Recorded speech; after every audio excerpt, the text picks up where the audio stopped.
Hello. Good evening, everybody. Welcome back from Off-Kai, if you went to Off-Kai. Good to see you. Hello, hello. I am Calico Pascal, the Otter VTuber, streaming to you live from the Float Harbor Aquarium. Hi. We are going to continue working on this piece that I've been kind of chipping away at this past month.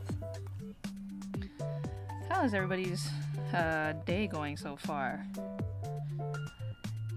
Noni, I wish your older brother a happy birthday. Happy birthday, Noni bro. Oh, thank you, thank you. Oh, I'm a little too close. There you go. Yeah, I was just kind of like the past few mornings that I've been working on this, I'm just kind of like, I don't want to draw lines. I just kind of want to do color blocking. I'm too lazy. I think most likely for this stream we'll continue blocking out bits of color and maybe fine-tuning a lot of the shapes to be cleaned up because it's kind of scrungly. It is really hard. I mean, I know I made the schedule last month, so I was kind of like, I felt like I kind of committed to doing art for this month. But, you know, a month passes and then I was like, dang, why did I do that to myself? Not that I mind. Obviously, I'm having a good time. But yeah, the past few art streams, I've kind of talked about how, like, I think my attention span is just enough to do like a 3-hour stream of just a little progress, and then I'm like, okay, I've had enough. See you guys later. We're done here.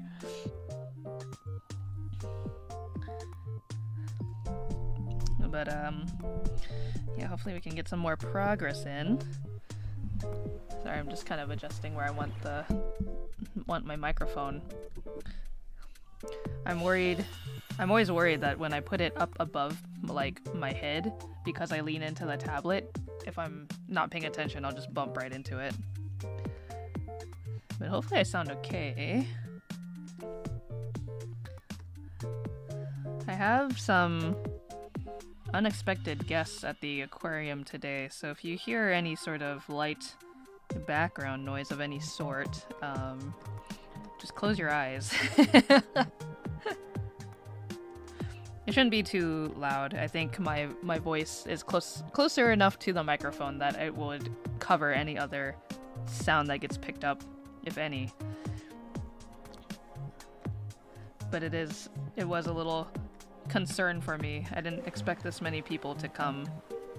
I didn't expect that many people to visit the aquarium today, and so the noise level was like what I was most concerned about. Yeah, close your ears. And I guess it's just that's what you should just anticipate, right? When you go to the aquarium, there's always going to be other visitors there. Sometimes it's an energetic day and sometimes it's not.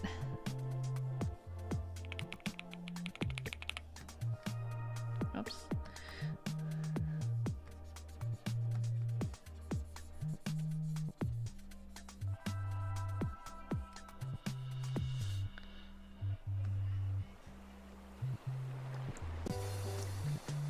What kind of tablet do I use? I use a Wacom Cintiq tablet. It is a is it the 32 inch?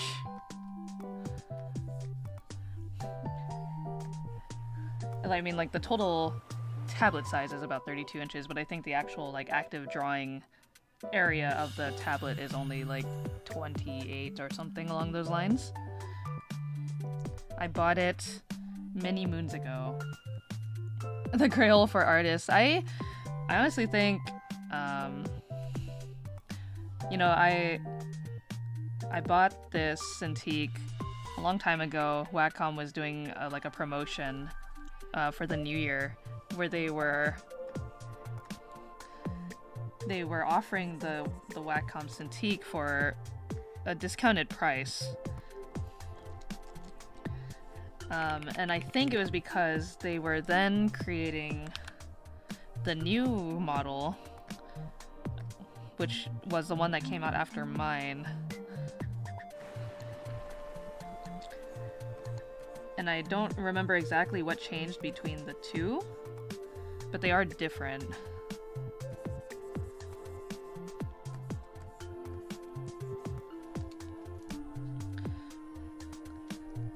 I think Cintiq is great as a, I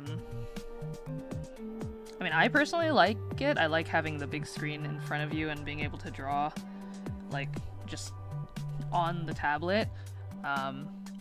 But I realize, I mean, maybe I just need to adjust my settings a little bit more, but over time I've been feeling like the side of my hand that is like pressed against the tablet, if I draw for too long, it feels kind of not sore, but like, I don't know how to say this. I guess just like there's not enough cushion on my hand against like the hard tablet. And when you're drawing at an angle, it feels a little weird. So I think the solution is just maybe more to adjust the settings, take more breaks in between drawing, and don't like press your hand as hard against the screen. No, I do have a drawing glove. So it's not like the friction of my hand against the tablet that's the problem. It's literally just like how hard my hand is pressed against the tablet.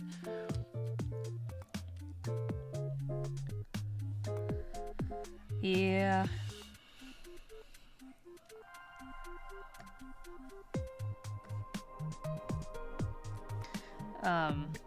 So I feel like if this tablet were to ever die on me and I needed to invest in a new tablet, I'm not sure if I would want to jump back into getting another screen tablet.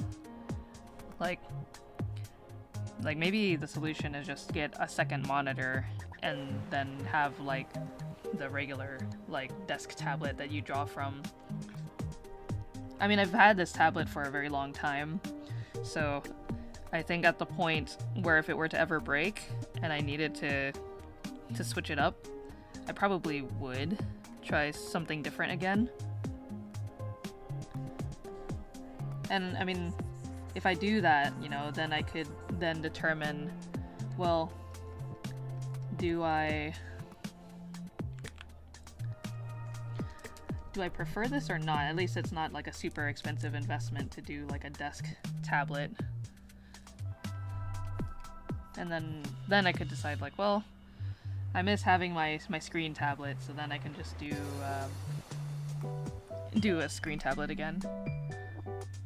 Try to get back into graphics tablet after using an iPad. It was difficult, oh no! Yeah, I mean, I'm sure it takes a little bit of adjusting. Like I said, I do enjoy just being able to have the screen in front of me and drawing. It does feel, you would think it feels a little more natural than like keeping your head up and eyes on the monitor and then just drawing with your hand. But I feel like it wouldn't be too bad.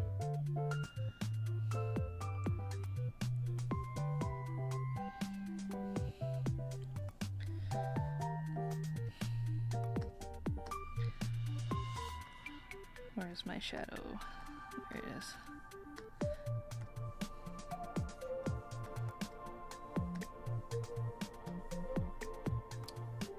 We're gonna do current layer.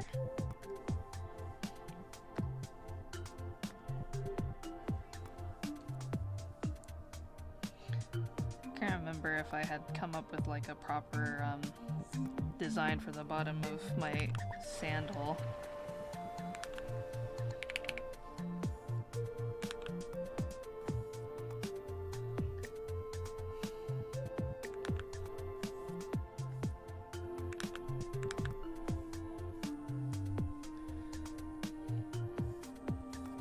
Said it was like something like this, where there's toe beans. I need to get a proper reference of a sea otter paw.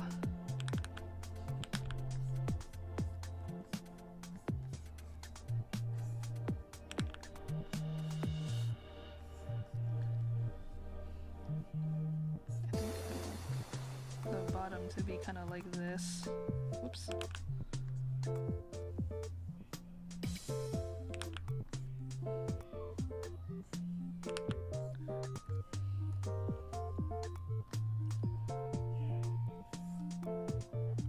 Something like that.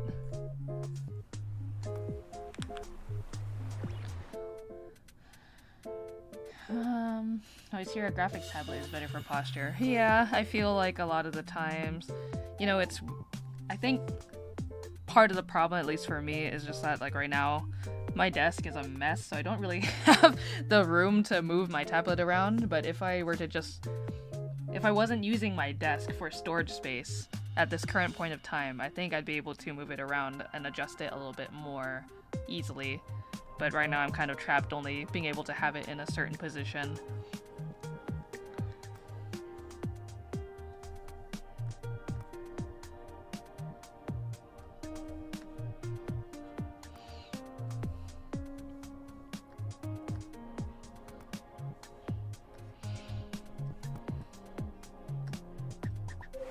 Okay, where is this layer? No. Oh, is it this one? It is.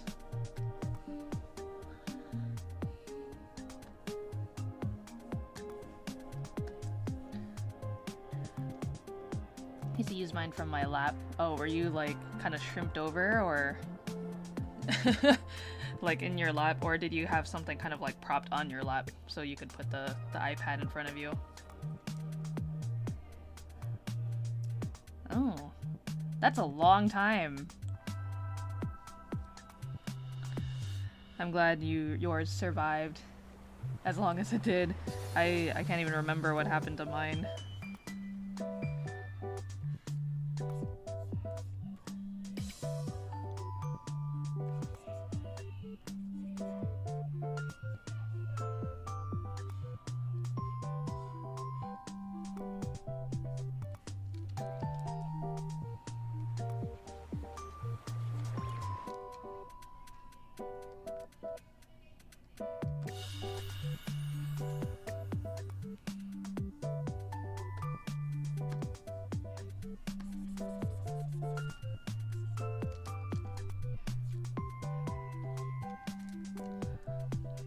Back when you first got a tablet, we had one of those desks that barely fit a CRT monitor and had the pull-out tray just for the keyboard. I got used to using it in my lap back then. No room at all. Yeah, that's kind of how I feel at the moment. My enclosure is very small, and so a lot of my desk space is kind of used to just hold things rather than being usable space for work. So I'm looking forward to when I go into this new enclosure and I will have dedicated space for my things that are currently on my desk, and then I'll be able to actually work or use my space a little more efficiently.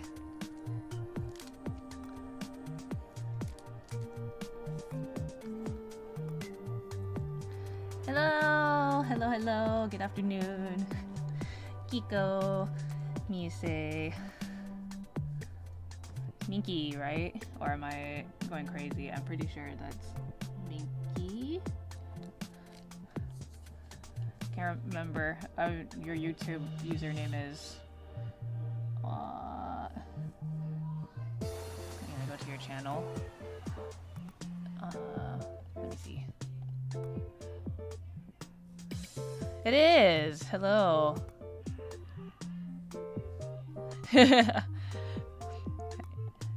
How you doing? How you been? Did you go to Offkai?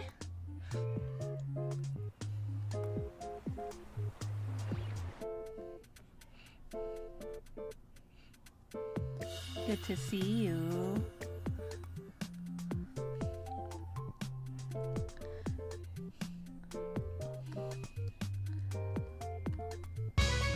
Oh. Oh, raid! Oh my goodness. It's Sleepy. Hello. Welcome, raiders.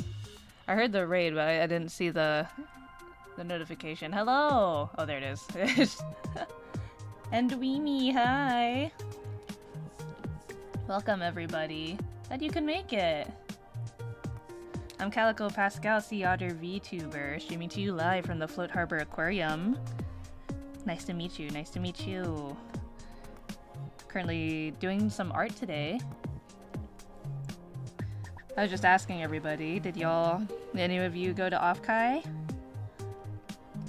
Oops. Oh yeah, I also have Yeah, see, part of my weird desk layout right now is I have my tablet in front of me, and then I have my keyboard in front of my tablet, and so I can't really bring my tablet forward more because I don't have desk space to put my keyboard anywhere. And I always forget I have the Cintiq comes with like a little remote that you can use to put hotkeys on, and I just always default to using the keyboard. Looking swole. Dang, are you guys buff too? Thank you, thank you. I've been let's see, I also came back from not Offkai, a con before that. And so I've been trying to get back into the swing of my workout routine.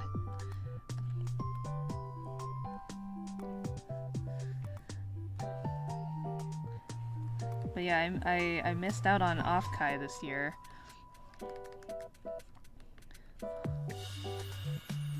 But I saw Offkai already announced their date for next year.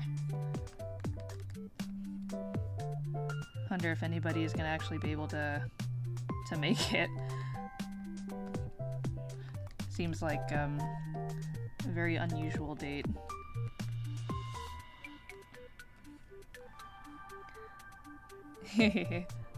Super swole, let's go. Normally I don't work out on my streaming days, so I did not. Today's a rest day for me.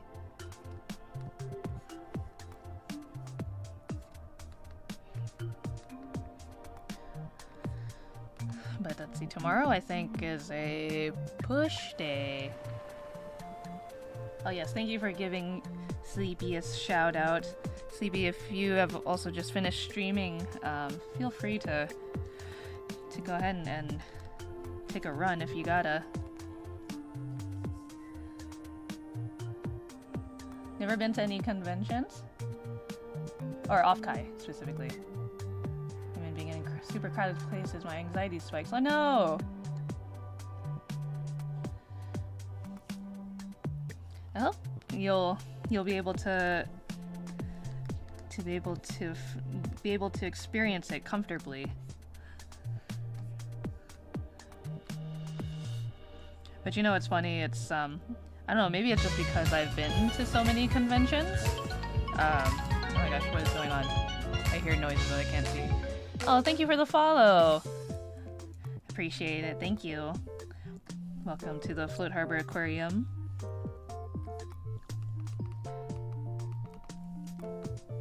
Oh, what was I saying? Oh! Yeah, I think I've just gotten so used to attending conventions that I kind of forget that, like, not everybody goes to conventions. I met someone at the gym the other day who was like, I kid you not, from head to toe wearing anime merchandise, and I was like, bro, did you go to Anime Expo this year? And they were like, no, I don't go to conventions. And I was like, oh, I guess there are people like that. They just enjoy anime and they just don't go to conventions. That's cool. But yeah, they had like a hat. I forgot what was on their hat, but they were wearing like a... What shirt did they have? I'm trying to remember. What's that anime called? My fake weeb stat is showing right now. Calico Pascal LARPer real. No, just kidding. They had a bunch of Offkai. They had a bunch of One Piece stickers on their phone. They had a Rurouni Kenshin shirt. And then they had a Cowboy Bebop tattoo on their arm. So I was like, surely this person must enjoy anime enough to go to a convention for anime. But no, I was wrong.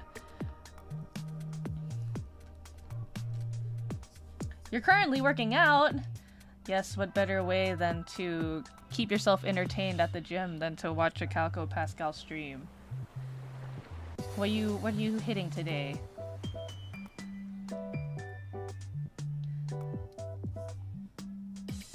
Gotta stop making chat pause due to scroll. Stop it, Twitch.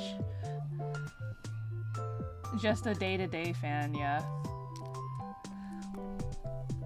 Yeah, I guess technically they didn't have any, like, new anime on them. I should have picked up on that. Vintage? Nani's like, no! Don't say that. Horrid combination of words. This, the rope on my shoe's looking a little chunky. They're not supposed to be like that fat.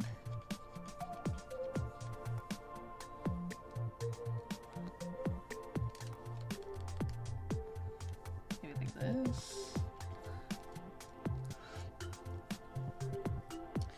Only have one Dragon Ball poster in your room, like a solitary confinement. No! That's okay. That's how I feel about my current enclosure. But I will be getting an upgrade soon. The aquarium is upgrading me to a bigger space.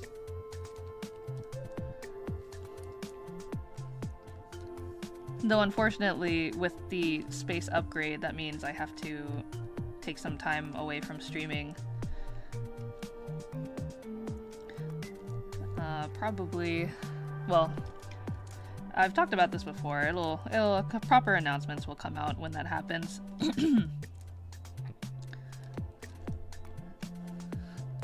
So you don't need to worry about that now. You'll still have me around for a bit. You can't get rid of Calico Pascal that easy. Even when I am in the thick of it, I will still try to make time for stream.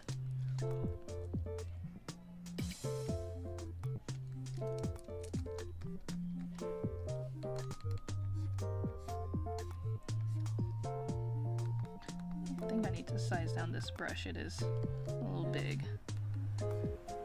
Or maybe doing something like this instead to draw the rope. I feel like that's a little better. It's still kind of big, but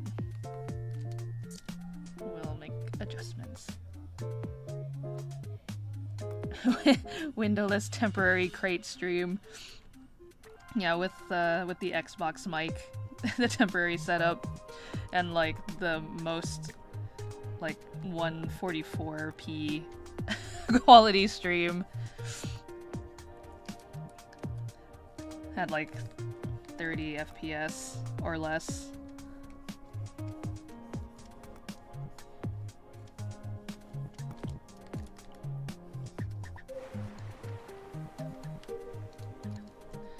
I think like that's about what I had it, right?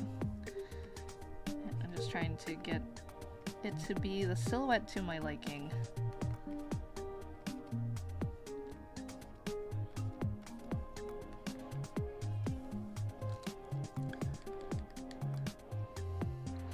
Just trying to lose weight, so hitting everything. Okay. Nice. I wish you luck on your fitness journey.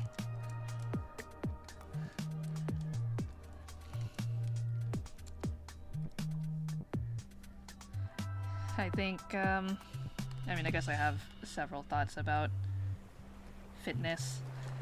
I know you didn't ask for advice, so here's my unsolicited unsolicited VTuber advice about fitness. If you're ever starting to feel like burnt out or like lazy or tired from doing it, I promise you the hardest part is just like getting yourself into the gym. And then after that, it's just like, you made it to the gym. Now just do something, and it's better than having sat around at home doing nothing. And then just keep doing it. Don't stop. I mean, allow yourself to rest for sure, but you don't you don't need to super overdo it.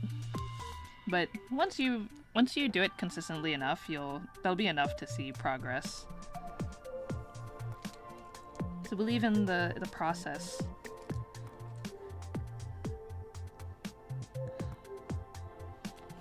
This still looking like super chunky. More chunky than what I would like. Maybe if I can define it a little bit better with the shadow, it won't look so weird to me. So let's build it up a little bit more.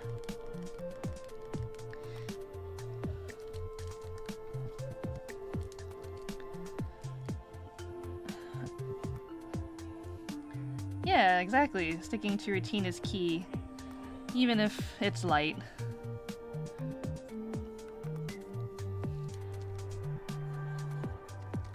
Something is better than nothing.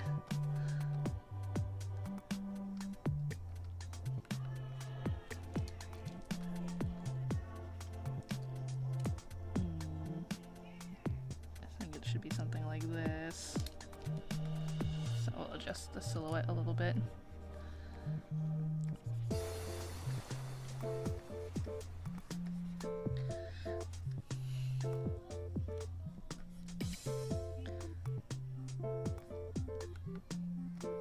Then the shadow here. Well, if the light's coming this way, the shadow should be kind of like this for each piece. It's like it looks like a weird donut right now. My donut shoes. See, little secret, it's a snack for later. Tried the gym, immediately quit because of how uncomfortable I felt. Anxiety gets severe. I'm sorry to hear that.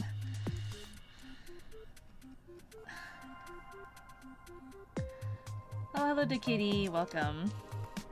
Glad you could just pop in and say hello. I hope you're doing well.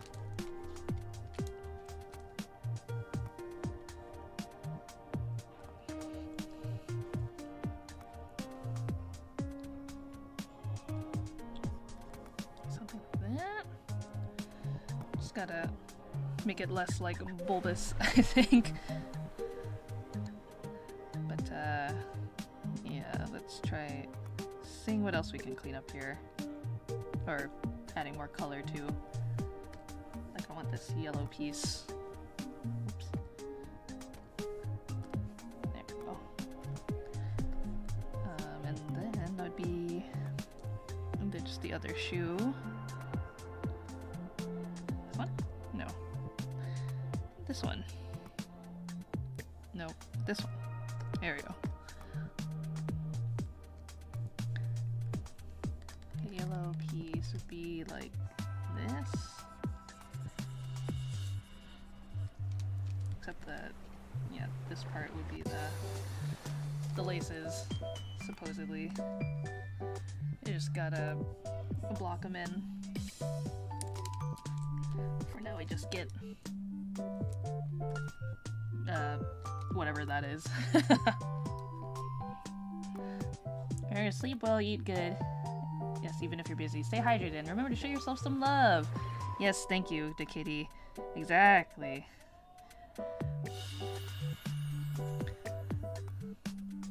Everybody take care of yourselves.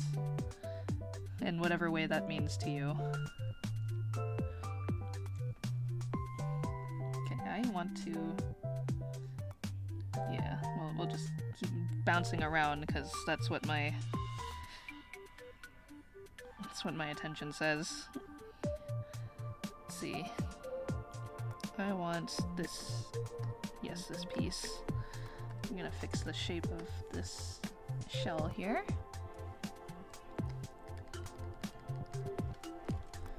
It is something like that. Oh, oopsies, I had the layer locked. Something like this.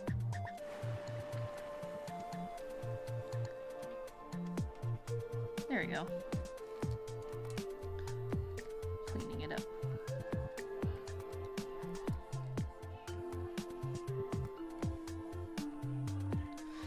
Yeah, I was kind of a little bummed. I had kind of roughly planned, like, oh, because I'm gonna have to move enclosures and I'm gonna have to take us like a little hiatus.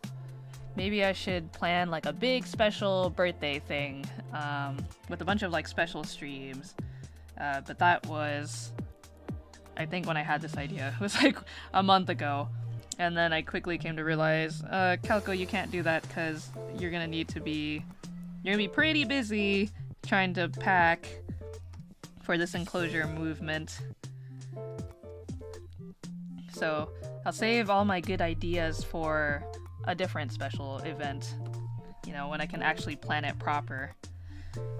Because I don't want it to be rushed, and I don't want to overwhelm myself too much.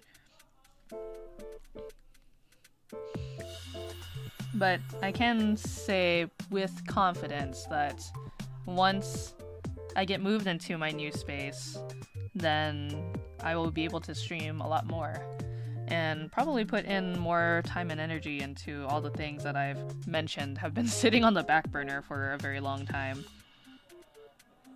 So that's something that you guys can look forward to. That is a Calico Pascal guarantee from me.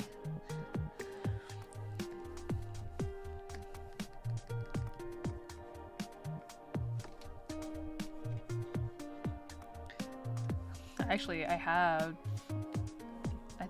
did I mention? I've recorded stuff for something that's in progress, not publicly released, so I can't say more than that. And I have something else I have to record for, which was also going to come out probably in a couple months as well. So you got those things to look forward to as well, even while I'm, you know, having to take this little break.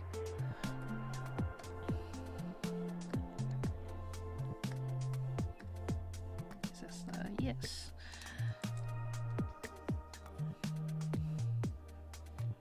Try to clean up these shapes a little.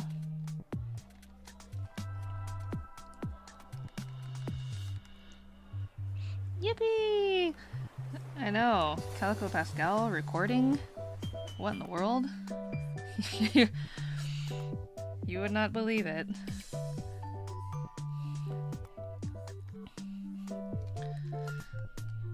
It has been a very long time since I've had to record anything.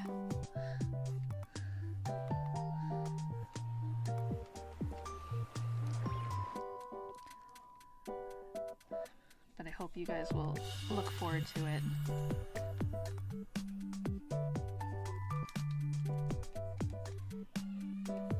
Yeah, I think I am also looking forward to being able to focus on more art stuff.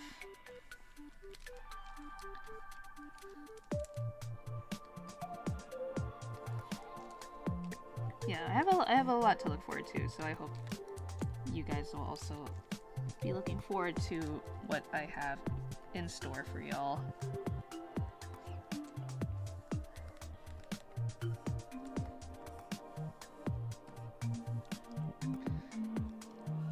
Yeah, I honestly, having been in the position of,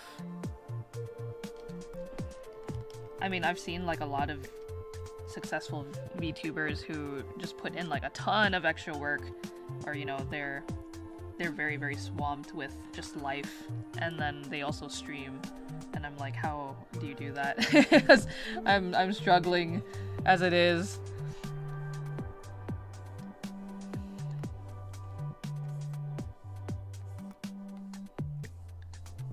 It's like, yeah, I really don't think it's that I lack the ambition or the passion or anything. It's just like I'm just literally physically tired.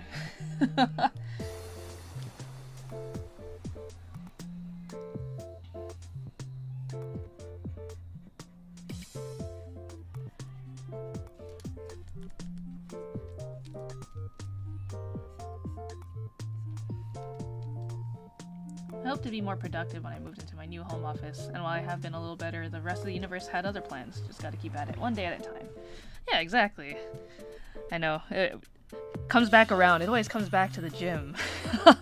But literally that same advice is just like, yeah, just keep at it. Just be consistent with it. Have patience with yourself. Don't compare your journey to other people. And you'll get to where you want eventually, as long as you just don't give up.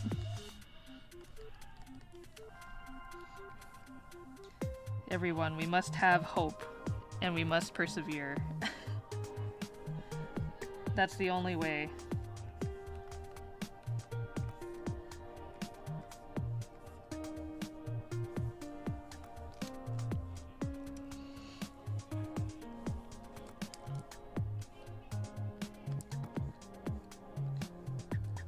I would say,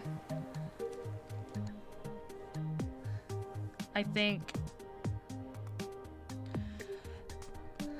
well, I spent a lot of my early life and career working towards one goal, and then ultimately I feel like maybe I stunted myself by doing so,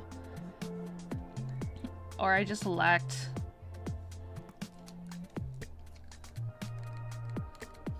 the experience that a lot of other artists were getting. And I think it's very important to kind of try out new things. Do a bunch of different stuff. It's good for your personal development.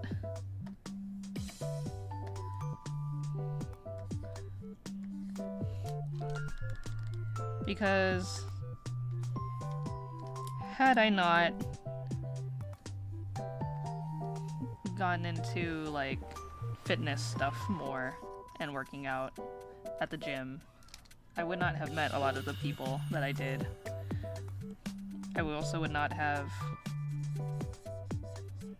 pushed myself as hard as I have.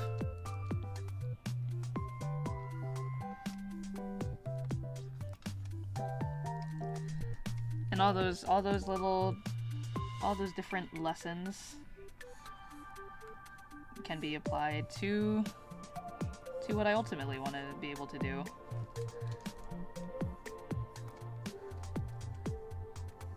Oops. I don't know if no, it'd be like here. Alright. Maybe not so much from the top, but something like that.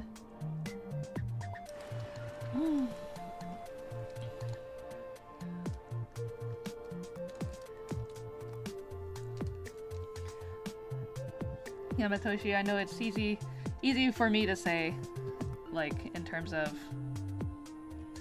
trying to overcome anxiety you may feel.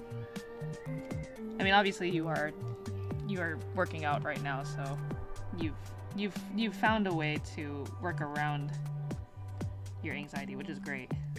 But I can guarantee you, like, 99% of the people that go to the gym are just like in their own little world.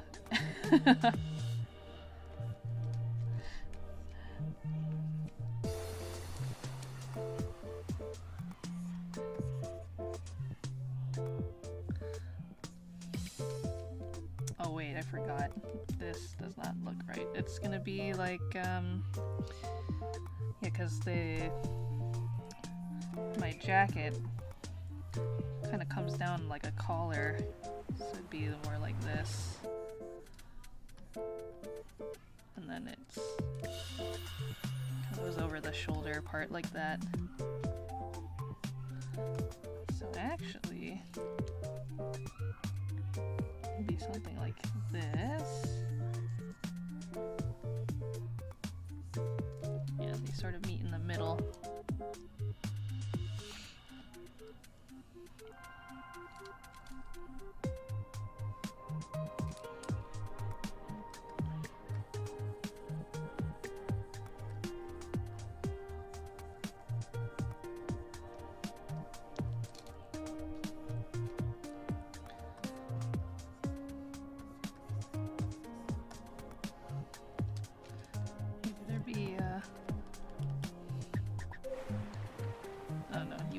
You would get more light hitting the front of this sleeve, probably, and this part. Yeah.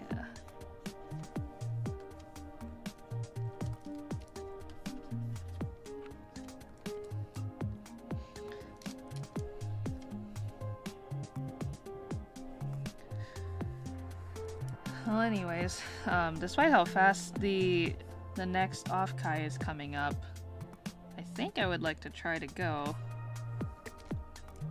Hopefully I don't have any other things getting in the way.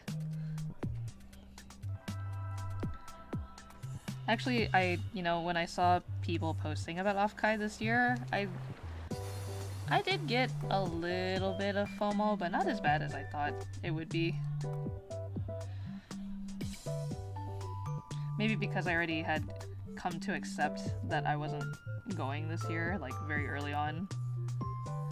So I was just living vicariously through everybody else's posts about off-kai.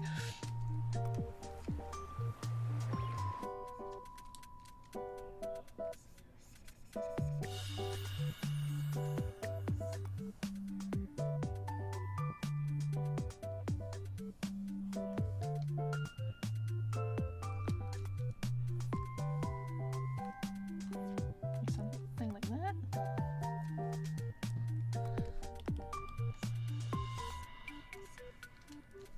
Me with every convention.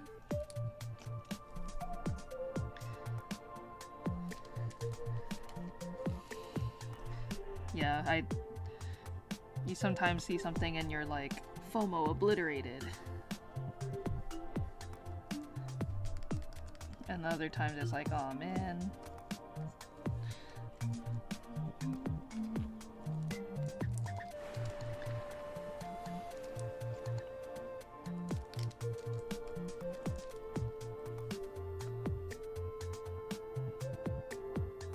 Maybe the sleeve should come up a little higher, like this.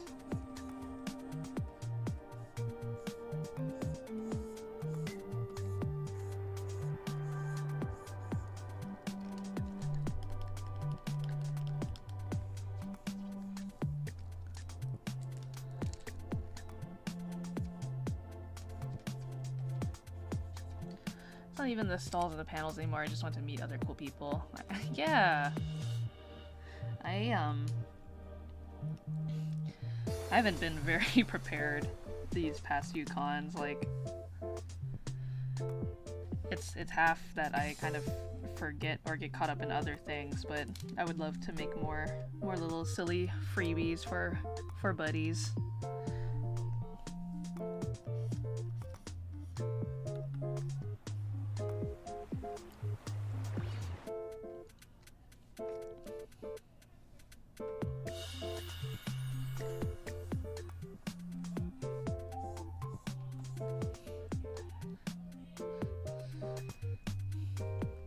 Everybody gets so creative with their freebies.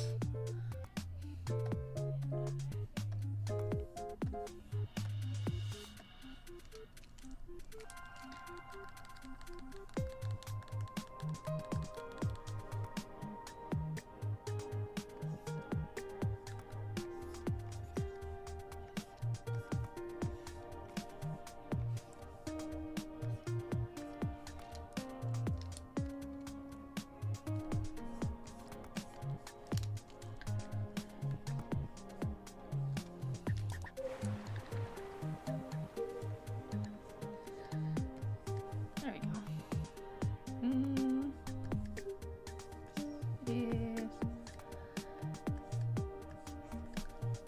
Yeah. Let's tighten this up a little.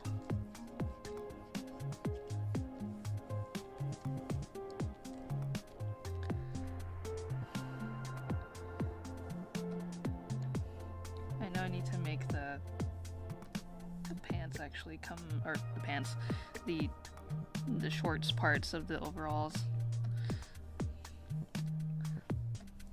I think more of the ruffles would fill in this area here, so that way it actually is going over the leg. And to be honest, I kind of shaped it out as if there were ruffles there, but I think what I should have done is first just do the overall strap and the like inside of the shorts.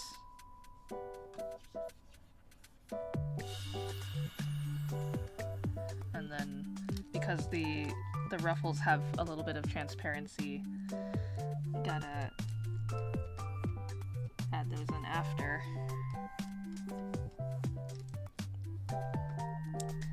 Oh, thank you, Noni.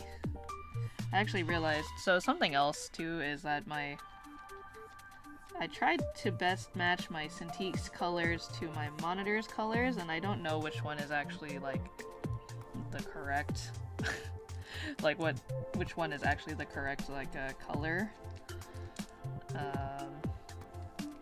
So I should really just like take my navigator or my preview from Photoshop and put it on my main screen so I can see it a bit better. It is so small. I'm going to make it big. Excuse me. There we go. Big enough that I can see the colors a little more accurately would help.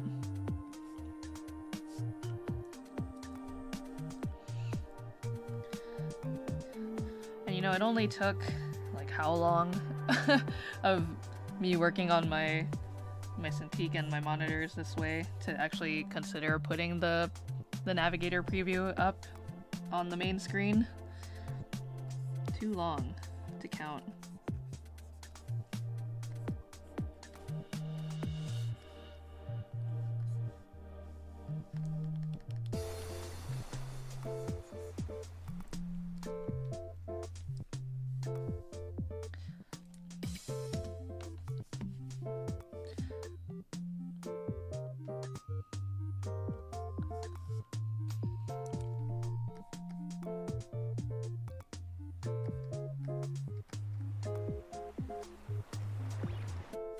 See. I should also separate the overall strap from the shorts. That would help a lot.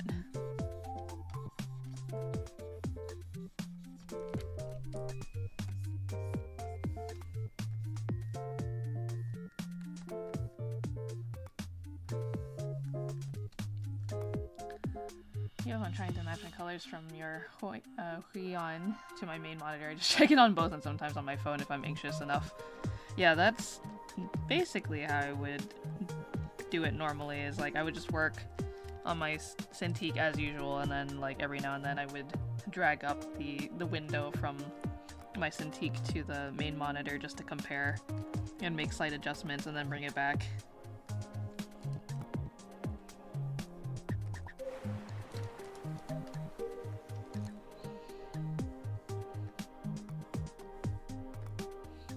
Ruffles, we're gonna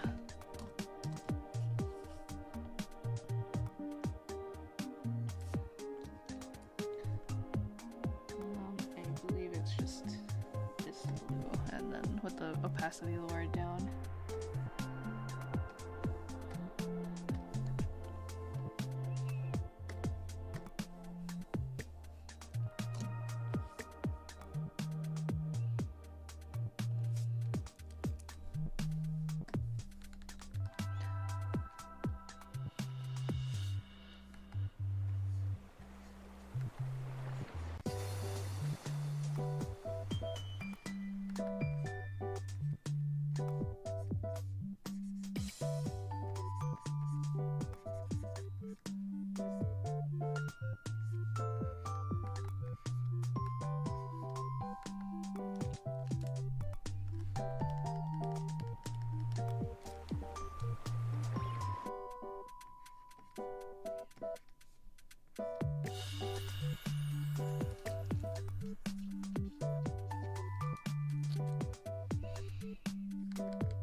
Oops.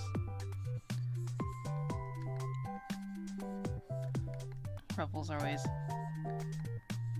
fun to kind of try to figure out in whatever angles you're trying to draw them.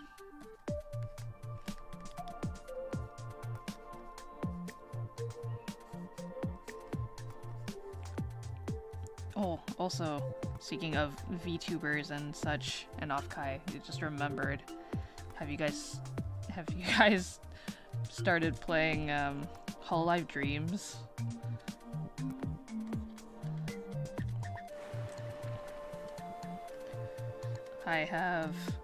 I think we were talking about this last stream, I think, we talked about rhythm mobile games, and I mentioned like Love Live and Bang Dream, and Dragalia Lost is not a rhythm mobile game, but it is a mobile game.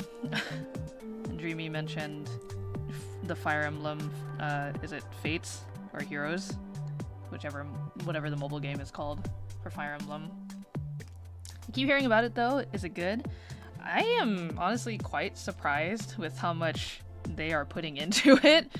Only because, as someone who has played a lot of gacha rhythm games in the past, it's usually just like, oh, you have the story, which kind of leads into you doing the rhythm game part, and in order to score high in the rhythm game part, you gotta grind and like usually going through the story or playing other songs or like playing the event songs or pulling whatever gacha cards you need. And Hololive Dreams does have those mechanics as well, but what I think what I was most surprised by was the way that they integrated so many mini games. There's 2 Fire Emblem mobile games? I didn't even know that. I thought there was only 1. But yeah, Hololive Dreams has quite a few mini games, and the mini games serve as ways for you to get materials that you can then use to level up like the main hub world, which a lot of, or most of the rhythm games that I've played in the past did not have like a hub world that you would build upon. So it kind of reminds me of like Cookie Run Kingdom in that aspect. Like there's different things that in your hub world that you can decorate or like level up, and that leads you to having a higher score overall in the rhythm game portion. But in general, it still seems like even with all those things, really the only way to score high is still by like you still need to whale for good cards, unfortunately. But I guess they need to get you somehow, right? How else will they get you to throw money at them for your Oshis?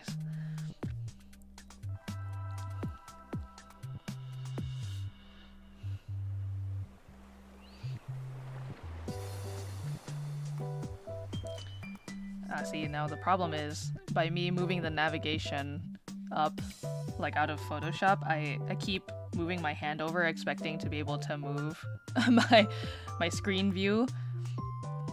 I guess the other way I could do it is space and then click and grab, but I'm so used to using the navigator.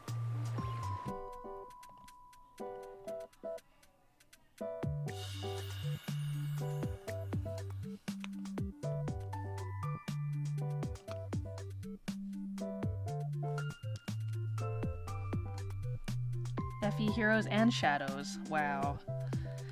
Light and dark. Just like Sonic Adventure 2 battle.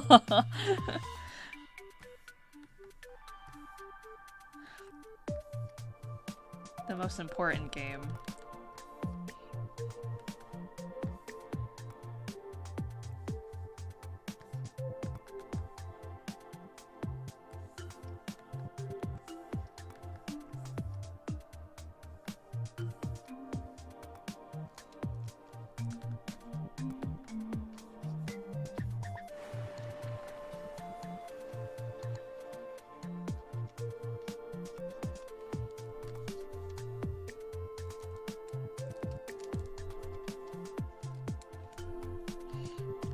Earth was a colossal financial failure, so I imagine the hope is that Hololive Dreams will recoup a lot of it. It's been in development for a while. Yeah, I kind of got that impression. It seemed like a lot of thought and effort was put into Hololive Dreams, and yeah, I wasn't really following up too closely with Hollow Earth. But I honestly, like, as I was playing Hololive Dreams and like running around in the hub world and stuff, I was like, this is kind of what I sort of imagined for Hollow Earth. No matter what cover says, Hololive Projects is only an idle project. Cover itself identifies as a tech and entertainment company. Hmm. I mean, honestly, again, as I've been playing Hololive Dreams, I kept having these thoughts of like, why? I feel like this. I'm surprised it took this long for it to come out, because this just seemed like a really good idea for Hololive in terms of, I think if you make a rhythm game, to anyone who doesn't know what Hololive is and they just jump into it blindly, they get exposed to what Hololive is and all their talents and all the music that all the talents have covered or have done. And then that could lead to them going to actually go watch streams and stuff. And it's always funny too, because having played other gacha rhythm games in the past, you know, in my mind, like, I pull cards for characters, and then I'm like, oh, I'm pulling for like my favorite girl, and it's just kind of whatever, like, you know, she's a character. But then as I'm playing Hololive Dreams, like, yeah, I'm pulling for my favorite character, my favorite Oshi, and then I'm like, wait, this is like, these are people that I can go and interact with outside of Hololive Dreams. You know what I mean? Like, you can go to their stream and watch them live. Like, they're not contained to just the game, which is kind of magical. Dory ticks a lot of boxes of what people wanted from Hollow Earth. Yeah. There's a lot of, I think, I saw someone's tweet and they made a good point. I was surprised I haven't seen this yet, but I think once they add, or decide to add, like, guilds, or something akin to a guild in Hololive Dreams, that's gonna be really fun to see. A lot of, like, community-driven stuff through that. If they decide to add it, that is. But I myself have always been a free-to-play player, so I don't know, like, how far, to what extent I'll be able to get anywhere in terms of, like, trying to rank, because it's probably not going to happen if I'm just a free-to-play. But I am enjoying my time with it. It reminds me of the days of when I used to play Love Live and Bang Dream a lot.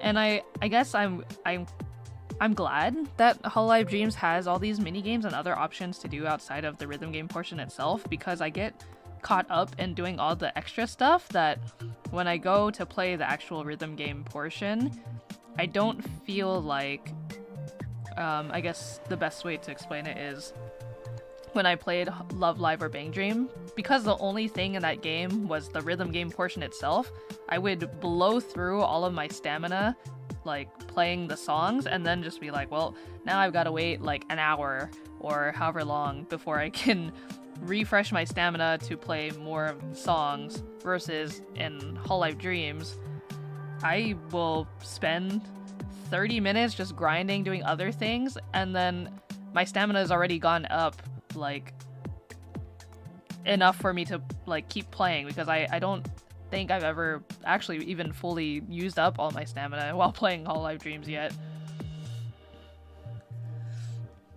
Yeah, it's been enjoyable. And also what's really funny too is that while I was playing it, I just kept having the thought of, wow, it's so surreal to see them using the live 2D models in game, and then at the same time, like, these are, I mean, I don't think maybe they are made specifically or adjusted to be made for, like, easier for animators to make stuff with in Hololive Dreams, but to just imagine that this is more or less the same live 2D model that is being used on stream. If you go to the talent stream, it's like, whoa, it's the same.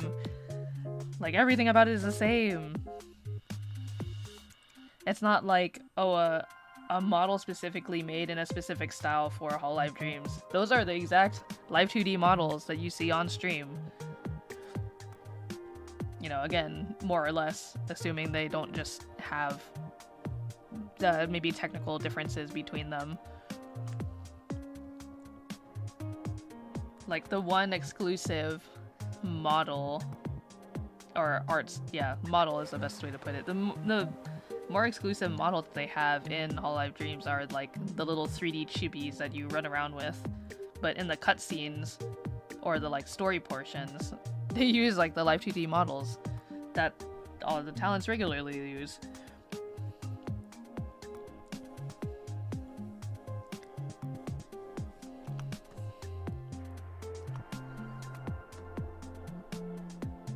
Oops, that's not the right one. This one. Yes. And we're gonna add some shadows here to define the shape a little bit more, I think.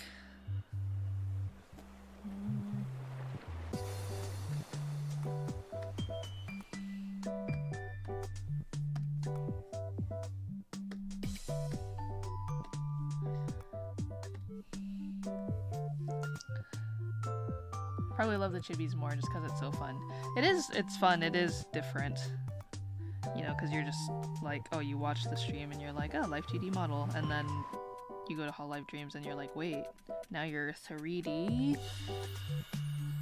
You can move around in like 3D space?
Something that I thought was kind of funny too was a lot of people who were playing Hololive Dreams, they had not played a rhythm gacha game before, so obviously a lot of mechanics and things that were carried over from what I knew, you know, a lot of people didn't know. So like some people were kind of upset that like, oh, on a technical level, like I'm really skilled and can play like really challenging songs and really fast note speeds and get like a perfect combo and stuff, but my score still is only getting like a C or a B at most because I just don't have the right cards. And which is like, yeah, if you're a free-to-play player or you're not rolling like whaling for cards, that's the exact position you're gonna be in for a bit. But you can still, you know, help your score by doing other things. To check Call of Duty out more to confirm, but there might be exclusive live 2D models for Miko and Roboco, because they usually have... Oh, that's true! I didn't even think about that. Well, doesn't Miko have a live 2D model?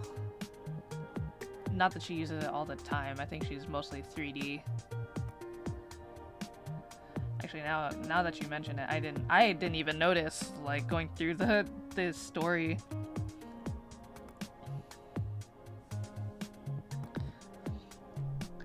But I guess if it didn't stand out, that's probably a good thing. Okay, so she might have one, but yeah, hasn't used it in a very long time if she does.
Whoopsies.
I think the one thing that is more of a me issue than like anything else is that my shell phone is a potato. It is very old, and so playing Hollow Dori on it is quite the experience.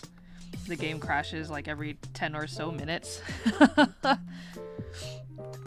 It works fairly well, like for example, because the minigame portions and the rhythm game portions are kind of like their own little areas versus like the main hub world.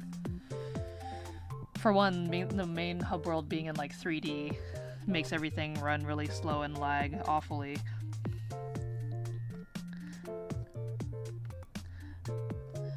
But yeah, once you get the minigame running or the rhythm game part like going, I experience less technical issues there.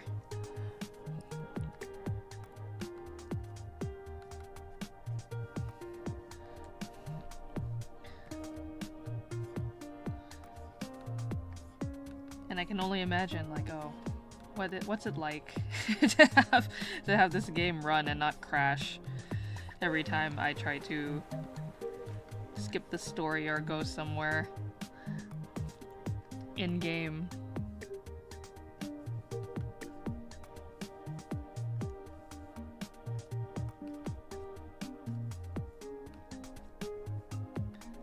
I guess I should be more surprised that my shell phone is able to even run it at all.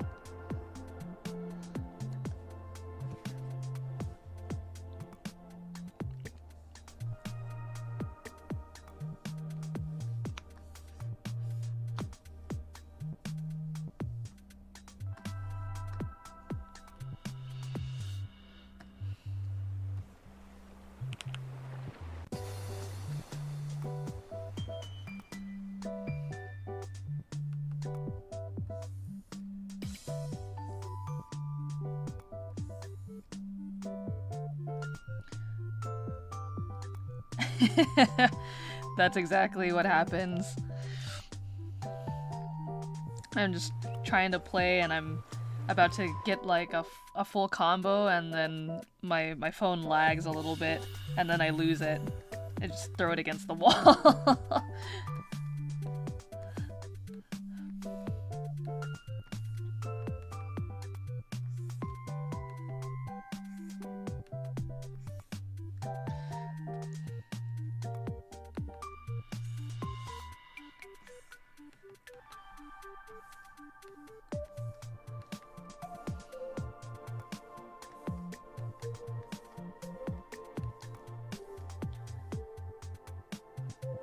I have been lucky enough to say that my I did a couple polls with the rewards that Hololive has so graciously given out for a lot of the beginner players, and I managed to get my Oshi. My Oshi's 5-star. I think they only have one right now because they're not in the current event banner.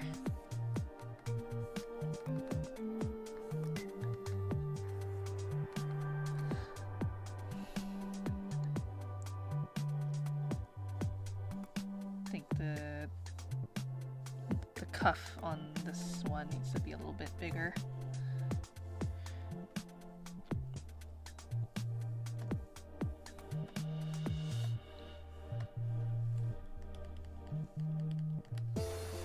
Congrats, thank you. It was very unexpected. Because I was just pulling to pull. And then I was like, oh my god.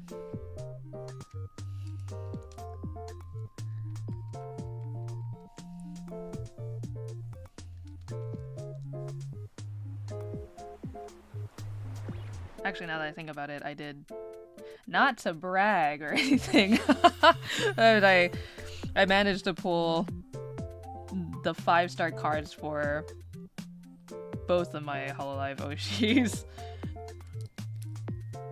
You watched Fuwamoko absolutely losing their minds over not pulling the 5-star Mokoko. No! Ah, man, I can't even imagine. You're in game. You're in the game and you can't even pull your own card. Awful, awful luck.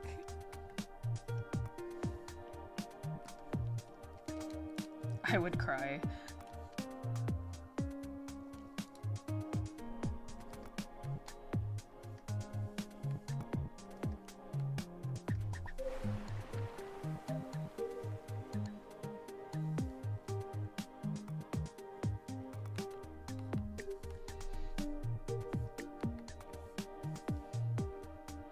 No!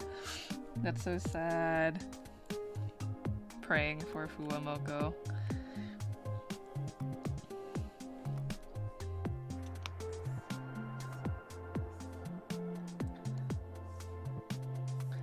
I did not know this, but apparently Hololive Dreams is rated 18 and up in the App Store. And so Hosho Marin made a tweet along the lines of like, can I draw my next 5-star card and have it be like, can I be nude? Can I be nude in my 5-star card?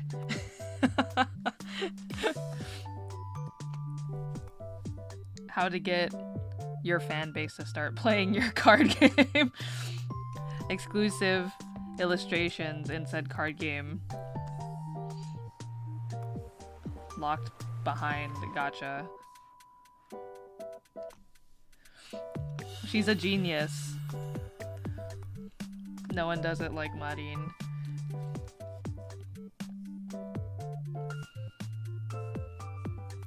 Sasuga Sencho.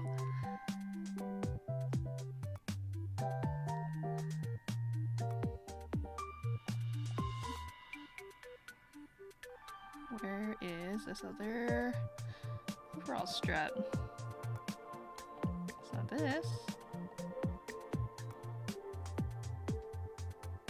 Is it this? Yes.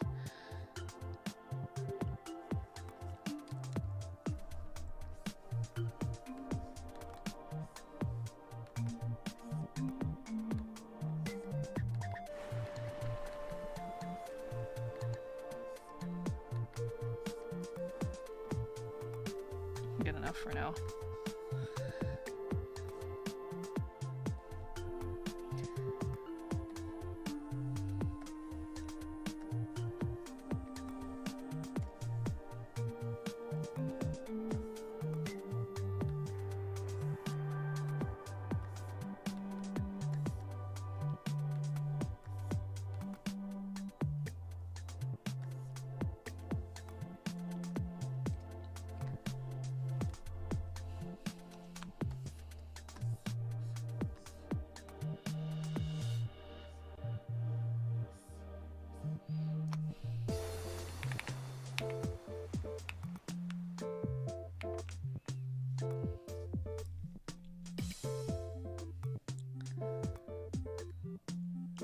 along.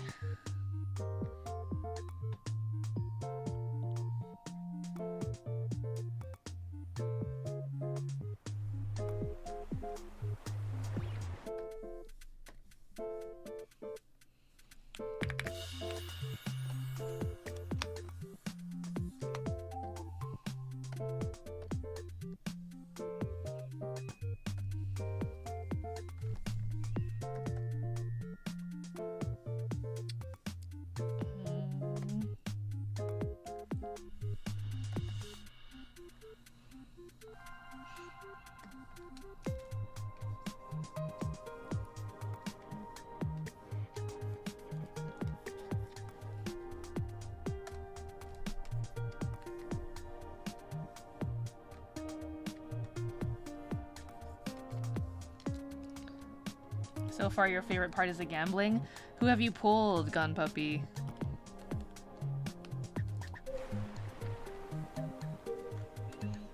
What cards you got?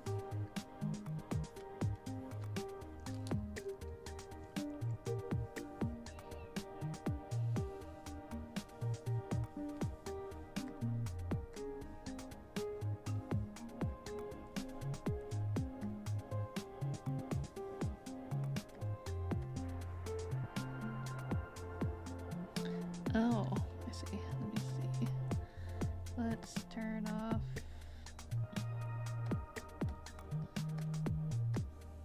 Where is the layer?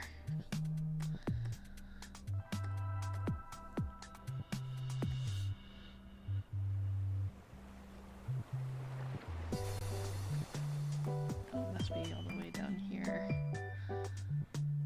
Yeah.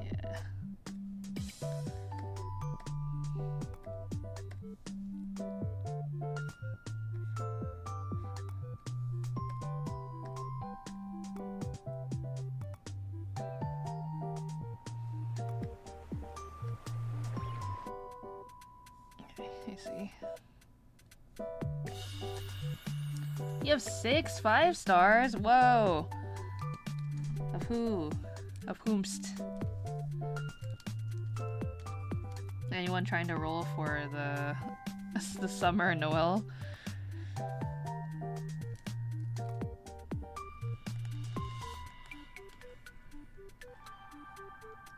I think I have 4 5-stars right now. I was trying to get someone from the new banner and instead I got Fubuki.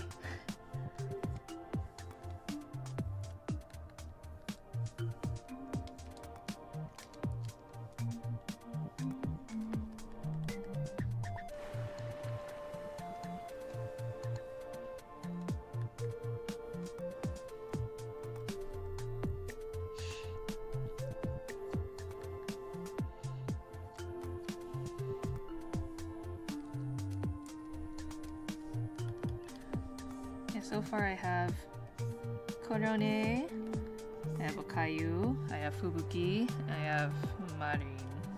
Oh, and Risu.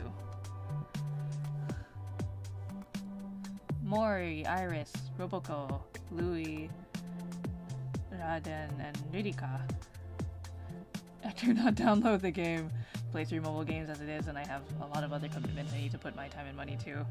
I feel that. You can live vicariously through everybody else.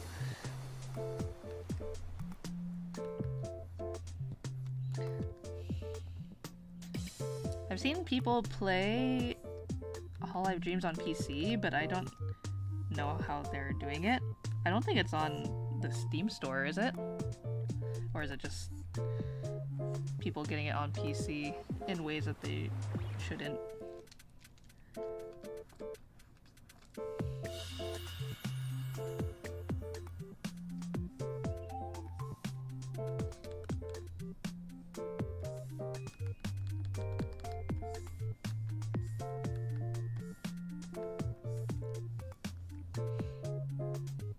No money.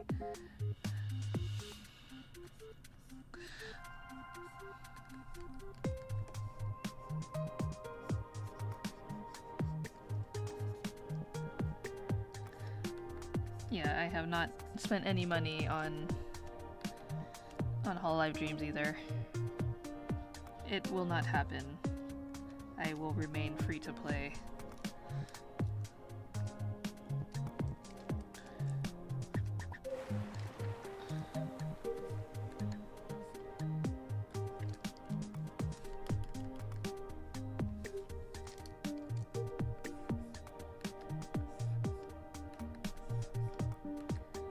I don't know, I feel like when you're free to play and you still manage to pull the card that you want somehow, I'm like way more happy than if I were to like spend money and then pull the card that I want.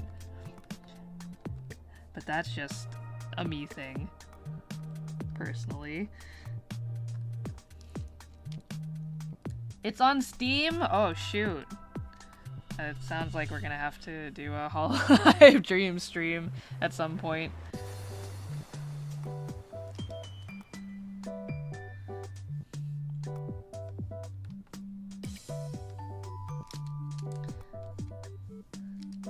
I had no idea.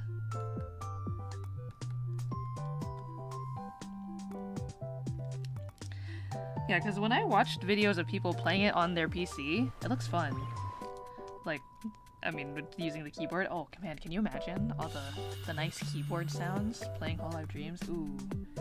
Ooh, I like the sound of that. Will remain strong and not download. Just close your eyes, Kiko.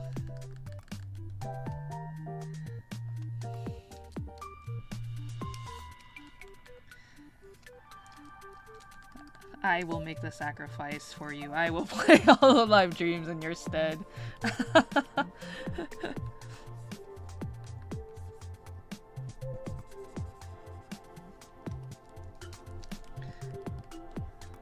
I'm sure that will, for me, like in comparison to my potato phone. It's not even a shell phone, it's a potato. It will be like night and day. Yeah, exactly. This game was made for me.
Some interesting hair shapes here.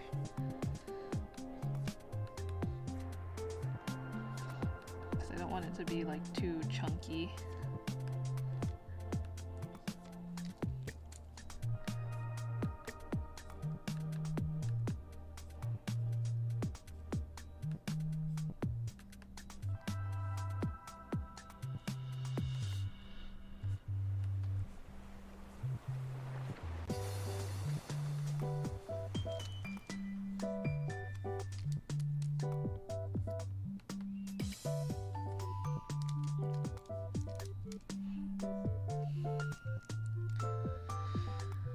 I am very impatient lately when it comes to art. I just want to get the piece done, you know?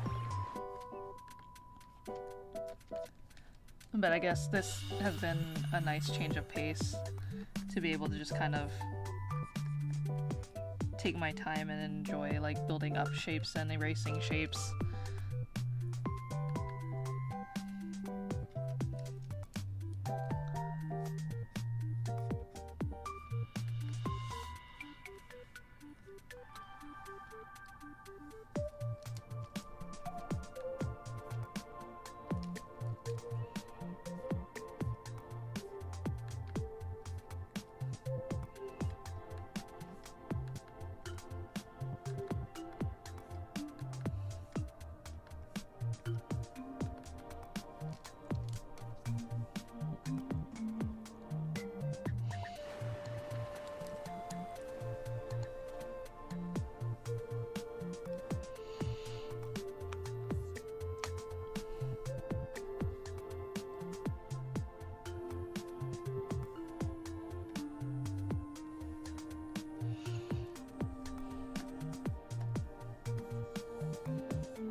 This needs to go above the hair. Go. Hello. Welcome. Just chipping away at this art piece.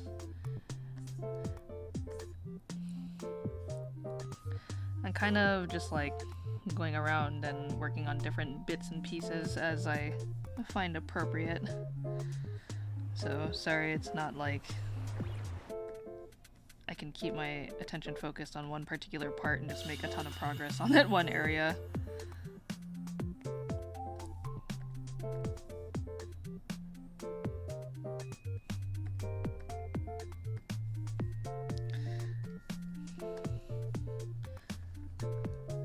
Yeah, maybe we should call this like my fidget drawing. It's like I'm mostly using it as a vehicle to have something to do while I talk to you guys, so it's not just purely a just chatting stream. Like I'm trying to be somewhat productive.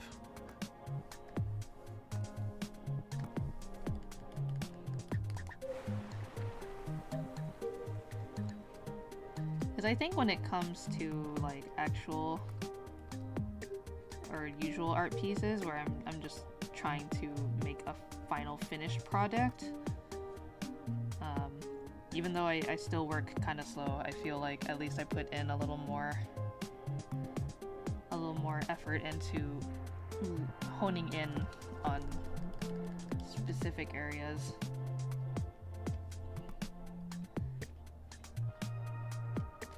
With this piece, I'm kind of just like la la la la la la la la la la la.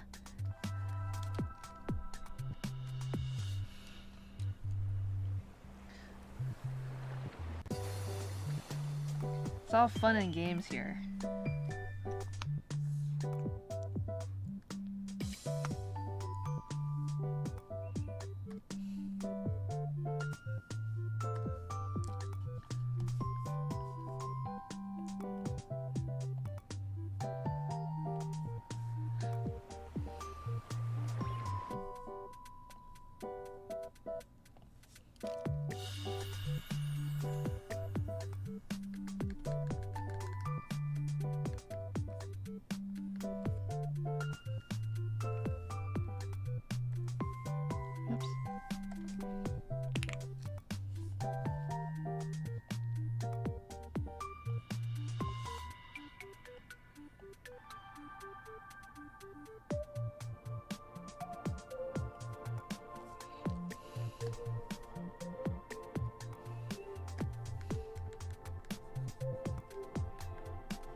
Looking cute. Thank you, Noni.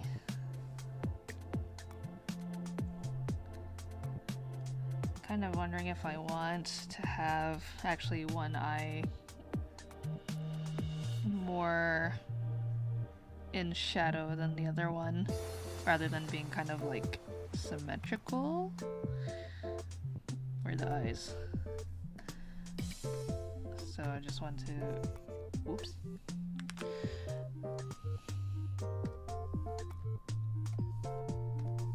There we go. So make this shadow portion a little bit smaller. Or the light portion a little bit smaller on the eye, so the shadow's a little bit bigger on this side. Like this.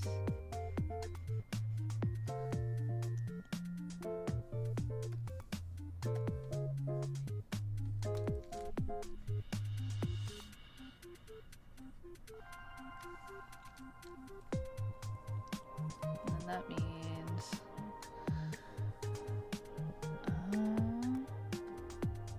I guess it already is like that. I was gonna say use this darker color here on the ear.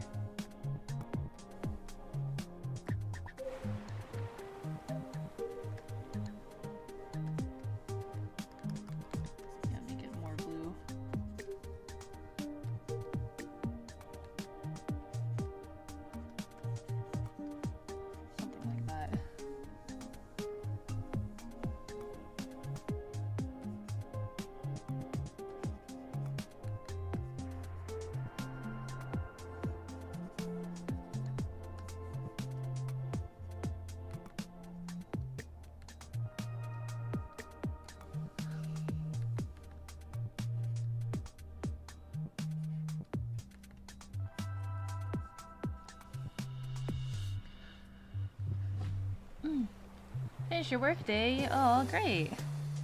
Congratulations and good work. Yeah, go get some food. Something yummers.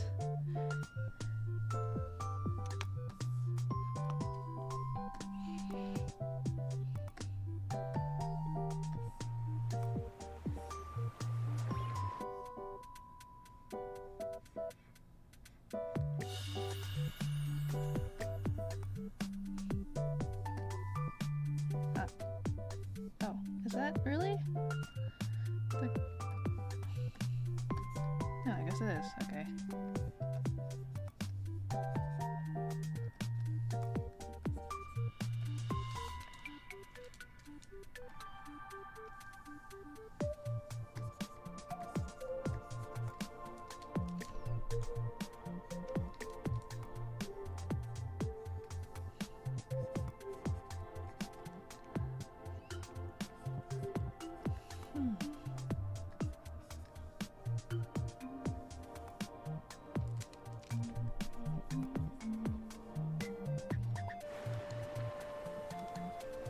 What do you think you're gonna grab for lunch, Kiko?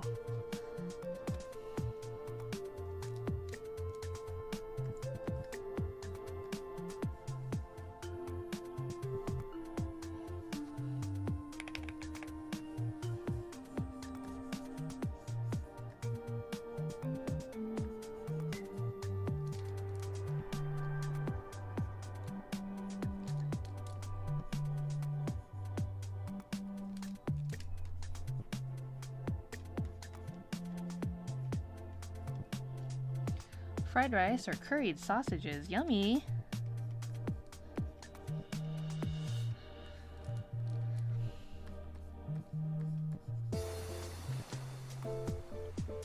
Sounds really good. My lunch today was some white rice with some Lao sausage.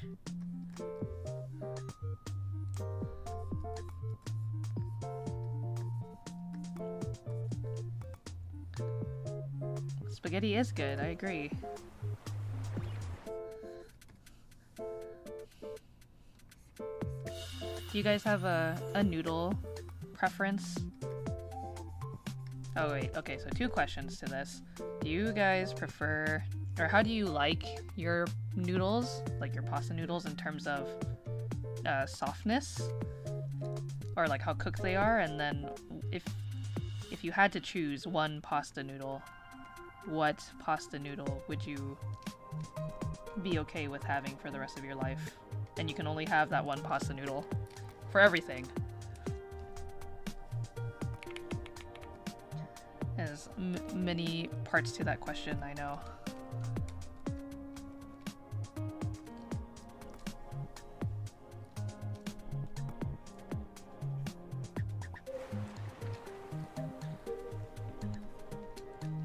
I think for me, I like my noodles to have a little bit of chew. I don't want them completely soft. And if I had to pick a forever pasta noodle,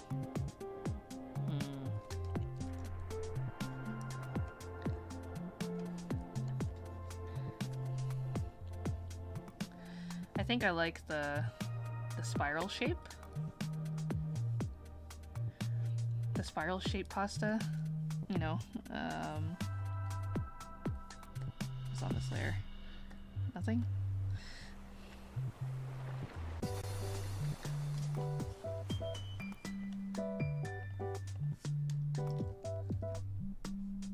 I like the pasta that looks kind of like this. It's like a little screw, almost. That's a really bad drawing, but something like that. I just feel like they are a good vehicle for carrying sauce. Any noodle is good. True. Firm but fully cooked. You prefer penne. Raw instant noodles is good as well. True. That was like, you are speaking my language. Raw instant noodle with the sauce powder. It was the snack of choice on the playground.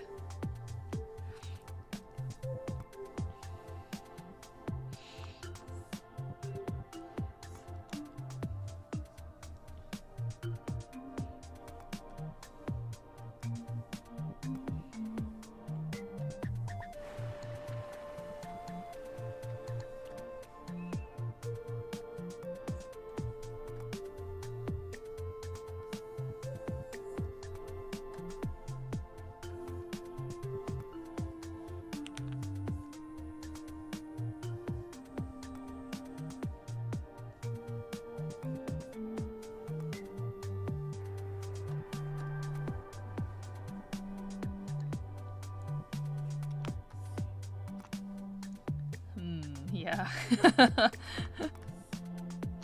The sodium. Yummy.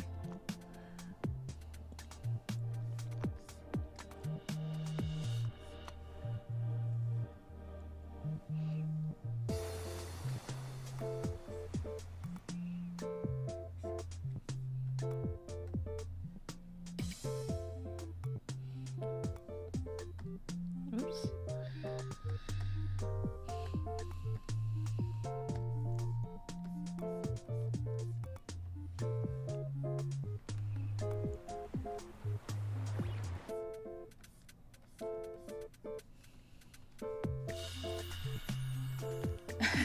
You want ramen now, but you're gonna be good.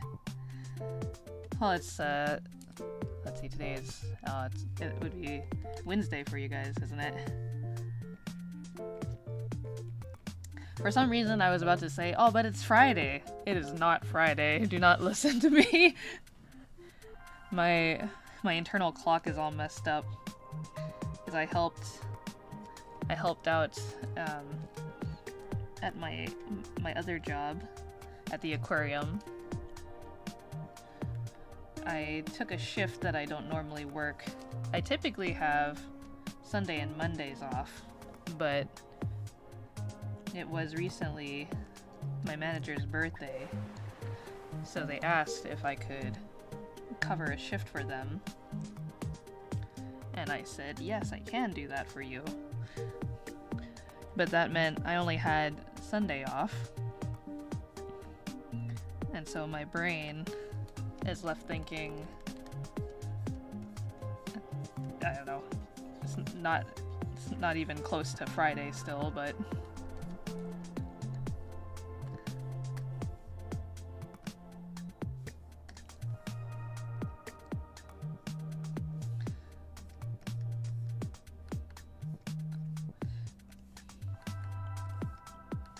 the nice thing is, because I took that Monday shift, I will get a day off work early.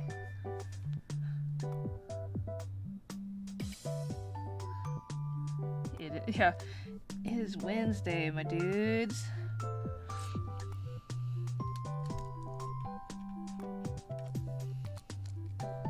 It is the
By the by, change of subject here.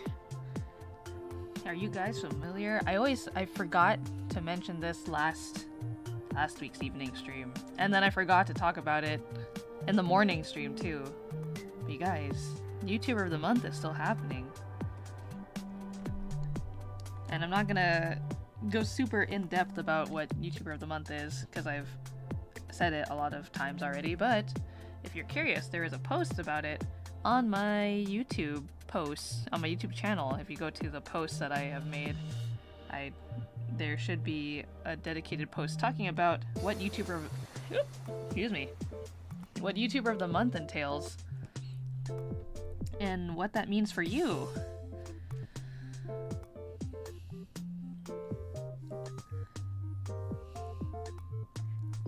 I'll just say it is a chance for you to discover other very cool YouTube creators on YouTube, and you should check them out.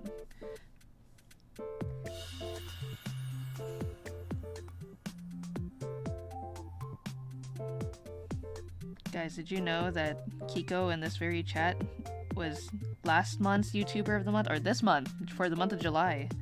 They're this month's YouTuber of the Month.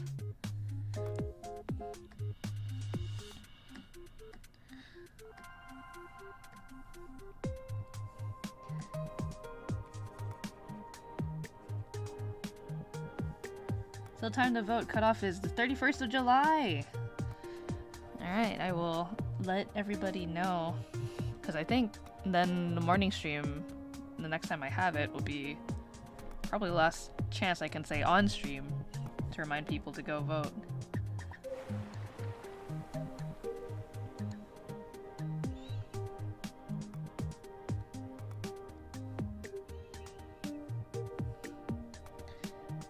I was like, you know what this hair needs that it's missing is some more volume.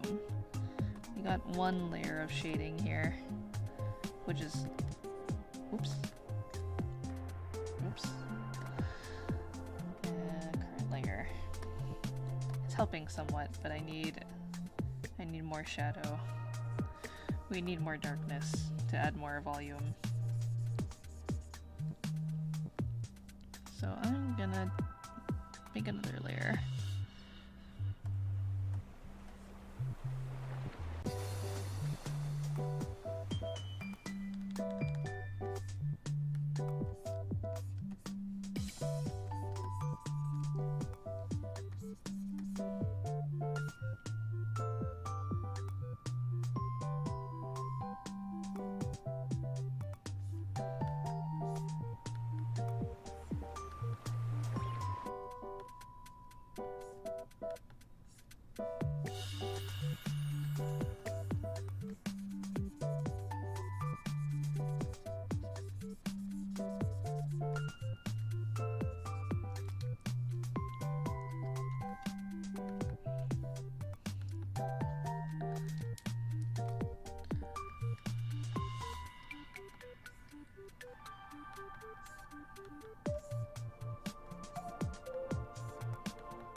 there's shadow here, or there could be.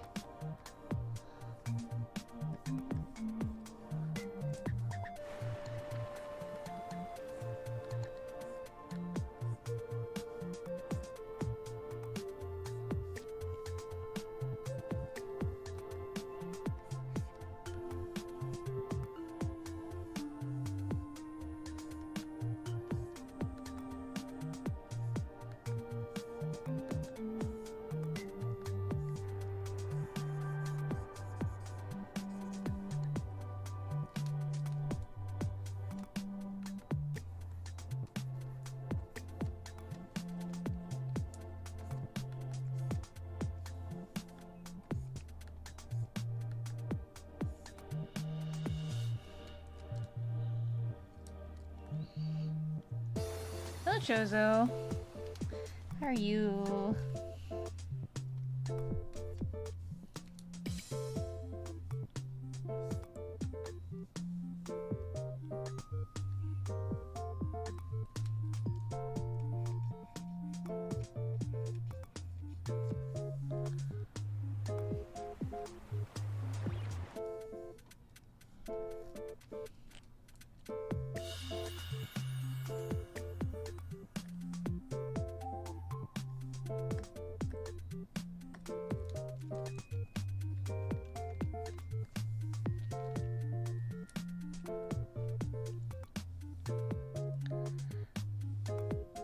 Oh, it's your birthday! Happy birthday, Chozo!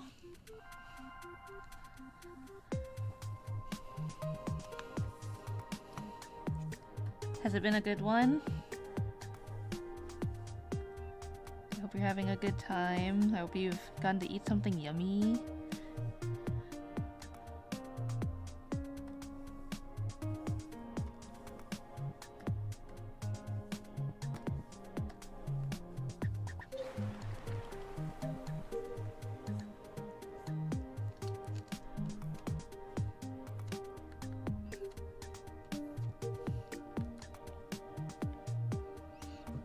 YouTube is saying happy birthday to ya.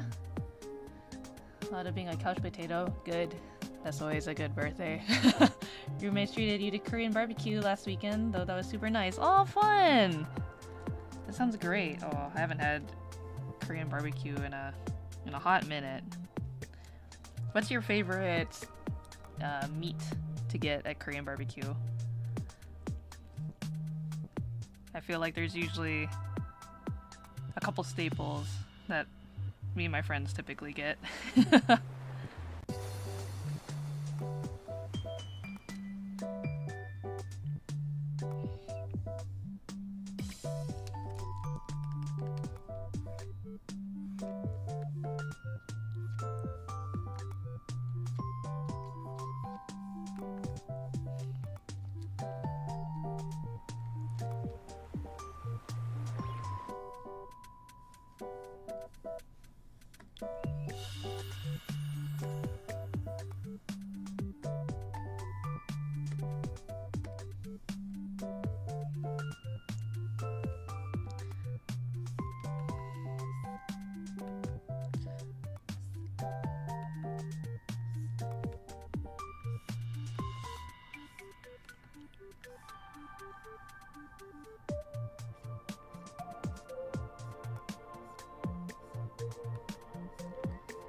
Spicy pork belly, yum. That's a good one. Just load my plate without knowing what I'm grabbing. No one means and claims one serving is all their own, we all share. Yeah, I think usually my group always tends to get the leaner cuts of meat, or we try to. Like, we'll get my personal favorite is I like beef tongue. but every now and then it's like, oh yeah, when you want to be indulgent, the spicy pork belly, that's a good one. I do like brisket as well. You can't go wrong with that.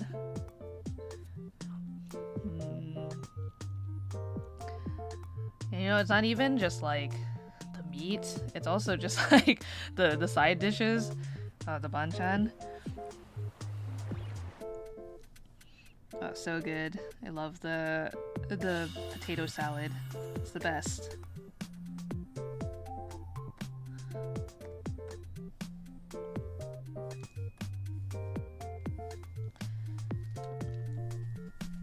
I usually like the cucumbers and then the potato salad and the little fish cake. Fish cake is good too.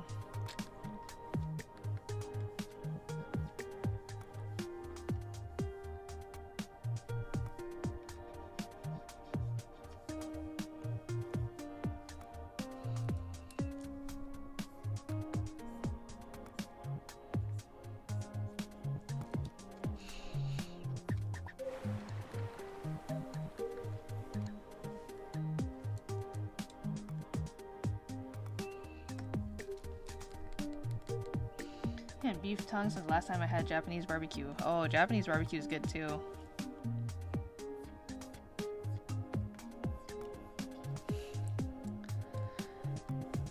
I think I might have talked about this on stream once.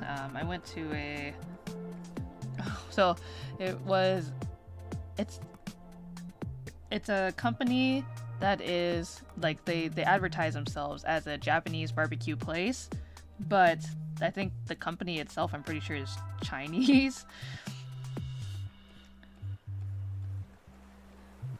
And my experience of eating there was like, the food was good, the atmosphere was fun, but it was very expensive for what it was.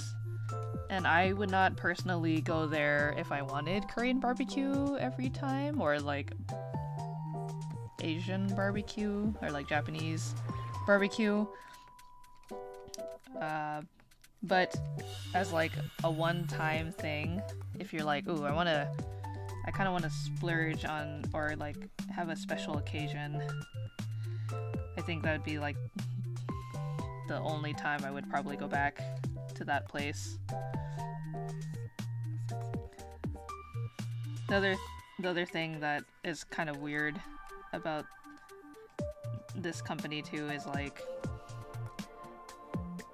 the idea, like the vibe and the idea is cool, but like unfortunately a lot of the art there that they use to decorate the place is just AI. So that was kind of like, imagine you're sitting there eating all this like delicious food. It's an all you can eat. It's very expensive because you have to pick what set meat you're gonna get, and you look around and it's very loud. There's a lot of music and it smells very much of like meat and barbecue and food, and then there's just like AI art everywhere. It is a very interesting time, but if you just focus on the food and the people that you're with, it's kind of less like your soul is leaving your body.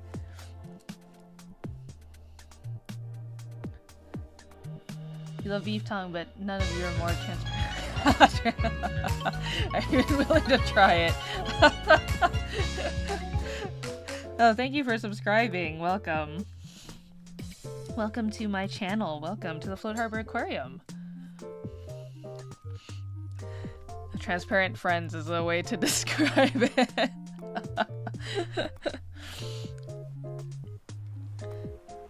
Yeah, it's I think one of the best food experiences is introducing people to try new things when they're open-minded enough to be able to try new things.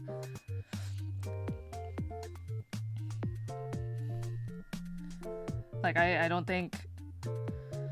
Like, there's a certain level of pickiness I am willing to tolerate when I go out to eat with a friend. But otherwise, like, if you...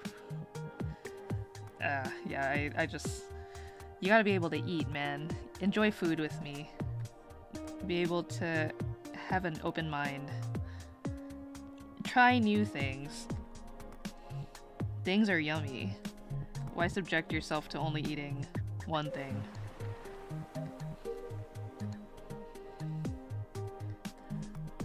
And I say that with the asterisk and the tiny text of, like, tiny disclaimer. Like, obviously I'm not talking about things that are out of your control as to why you would not eat a certain thing.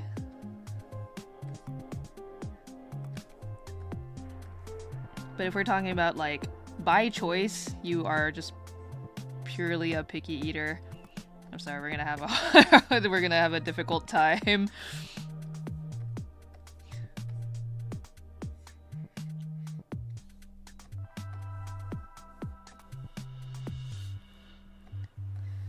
I'm always losing these dang layers.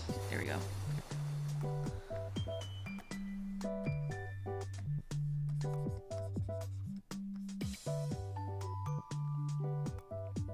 Oh, welcome to the YouTube side, Chozo.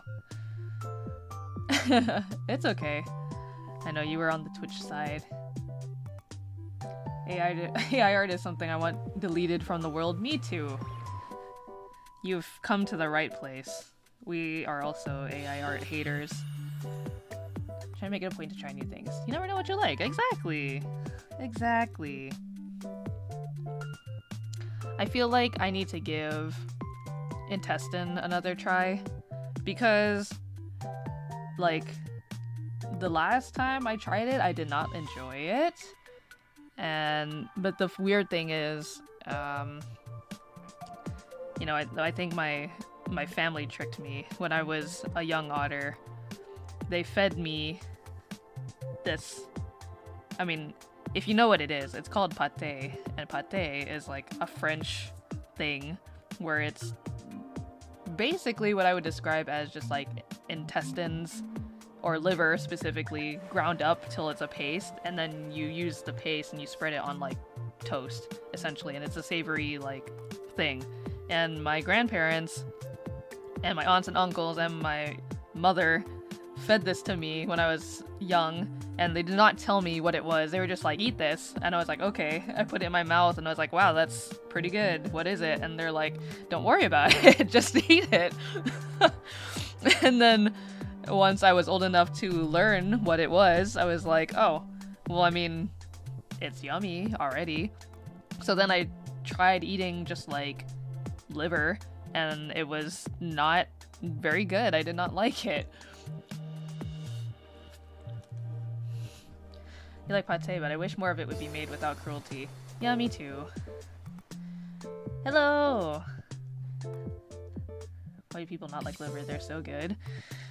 I think, I don't know, for me, it's just like, it kind of tastes like, I don't know if you guys have ever had blood, or like coagulated blood.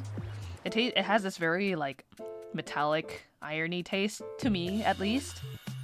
And I don't know, something about pâté, just like, it doesn't taste as strong, so that's why I think I like pâté over like the actual liver. But I'm willing to give intestine another try, but only if I were going with someone who actually enjoys intestine, so that way I don't feel like I just wasted a bunch of food. I learned about what kind of meat I was eating and been entirely put off even after liking it initially. No! Yeah, I mean, that can obviously happen too. Yeah, exactly. It can just depend. Sometimes it's a lot stronger than you would think.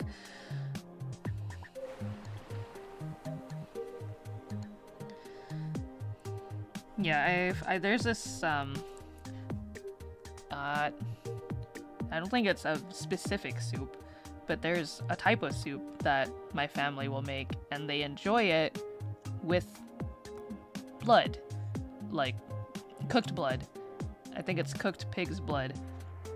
And I don't like it myself, but there was a, like, just the other day, not too long ago, one of my parents was cooking the blood, and I could smell it in the house, and, like, in my mind, I was like, oh, it smells like that soup. I want that soup. And I go down, and there's no soup to be found, just, like, a pot of blood being cooked. And I was like, well, I guess I just never realized that my mind associated with the smell of the soup and not the blood, even though the blood is also in the soup as, like, these chunky little cubes.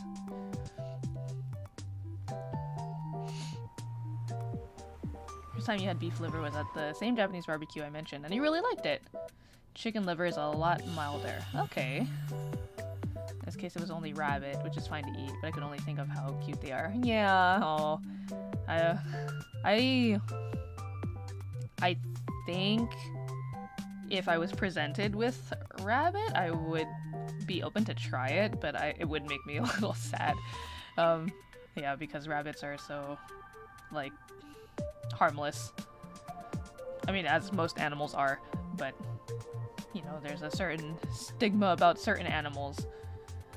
Should try the Mexican dish, menudo. It's what I grew up with, and I think it's fine in that. When was the last time I had menudo? I think I liked it. I remember previously trying it before and being like, ew, gross, and then I tried it again, and I was actually, this is pretty good.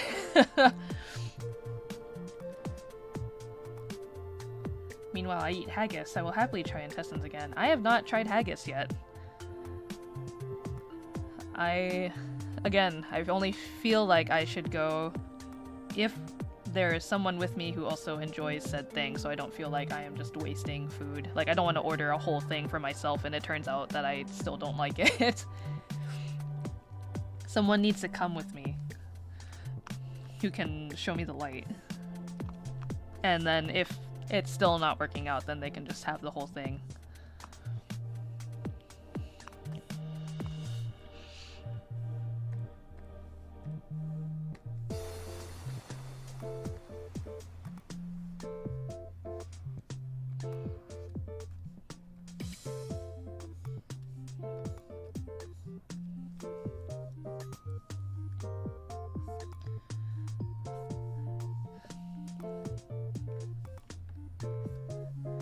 I know, like, for a lot of people, including myself, uni, like sea urchin, is another one of those things that are, like, the flavor is just really strong, so a lot of people don't typically like it. And I think my problem was I happened to have, the first time I tried uni, it was not very fresh, so it was not good. And so I was kind of put off by it for a long time until I was willing to give it another shot at a different place, and it was a lot fresher that time, which made me enjoy it much more.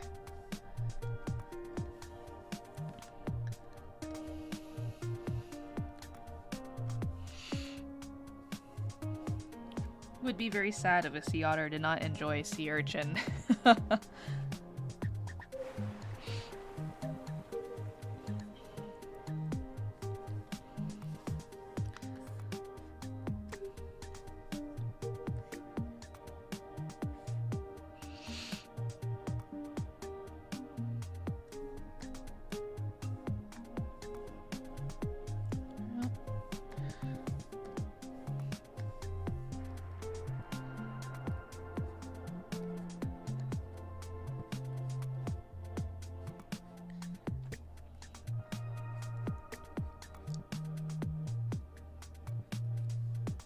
Oh, I know, like, in Japan, they also have, I'm sure I'd be able to find it around Float Harbor too, but there's, is it a type of sushi, or is it just something that they serve you?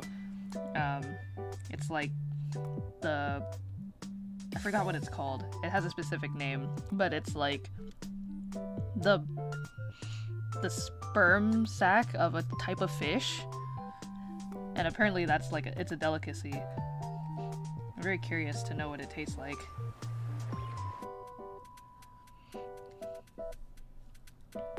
up the name because it's gonna bother me now.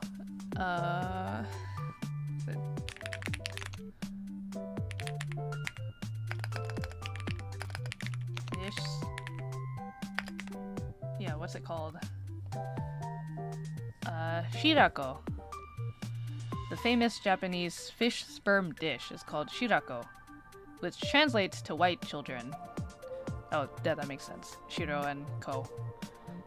It consists of the fluid film sperm sacs, usually from cod, anglerfish, or pufferfish, and it is prized for its rich, creamy texture. Yeah, I want to know what that's like. I must know. Also, has my YouTube chat been broken this entire time on OBS? Why does it look like that? What the heck? Hello? Oh, did I not copy and paste the right one? Hold on. Let me fix that. I'm sorry. I thought I had it working this whole time. YouTube. And my channel. Make sure none of my... Okay, you shouldn't be able to hear this. Doesn't need you hearing an echo. Pop out chat. I thought I did this correctly. Let's see. OBS. YouTube chat. Paste. There we go. I guess I didn't properly paste it in. I'm sorry. There you go. Now you're on screen! Yay! Things are working as they should. I'm equally curious about shirako. I've heard it described as a salty custard. Whoa! See, when you put it that way, it doesn't sound too bad. It's kind of like... Okay, so... Are there any durian haters in this chat? Because I like durian very much. And I know the thing that often puts people off from durian is the smell, but I don't know what it is for me. Like, it doesn't smell bad. Like, people just say it smells like the worst thing. It smells like garbage. It smells like sewer. It doesn't smell like any of that to me. It just has an odor. And like that smell is just uniquely durian. I don't know how else to describe it.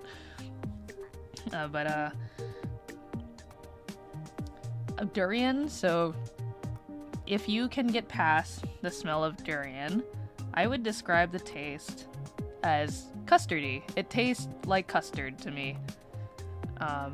And the only time I think I've ever been able to kind of like roughly imagine what it tastes like to someone who's never had it before was I had a friend try it, and they were open-minded enough to eat it. They said it smelled, but they still ate it.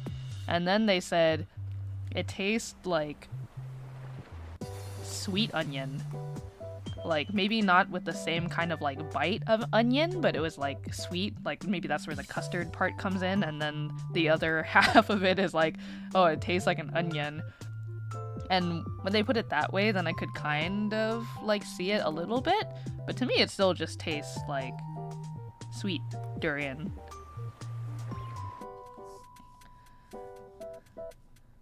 If you want more really wild food, octopus roe is very confronting for anyone who's never seen it before. Wait, I'm looking this up.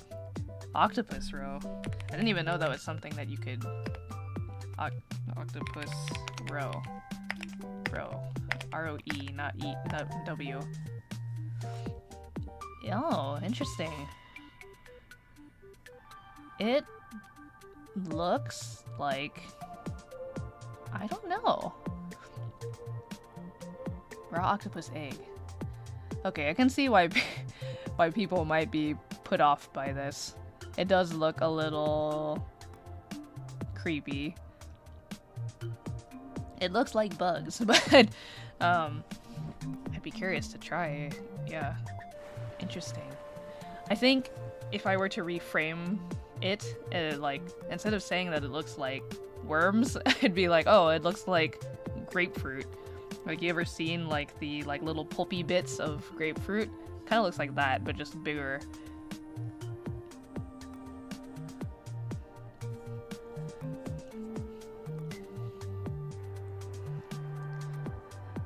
But yeah, what Noni was saying earlier about like eating something that they liked, but then being kind of put off once they knew what kind of animal it was.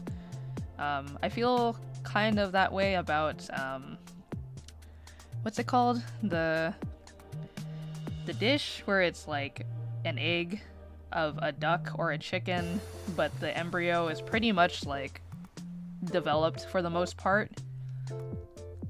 I can't remember the name, but I don't know, something about the like the visual of it and the thought of the texture in my mouth, like I just like I think I would just rather have a boiled egg or just a chicken. I don't need it to be in the egg. Yeah, balut. Yeah. We have a name for it too in Lao, I think. Yeah, people say it's delicious, but I don't know if yeah, exactly. I can maybe take a sip of whatever juices are in the egg, but I don't think I'd be able to eat it.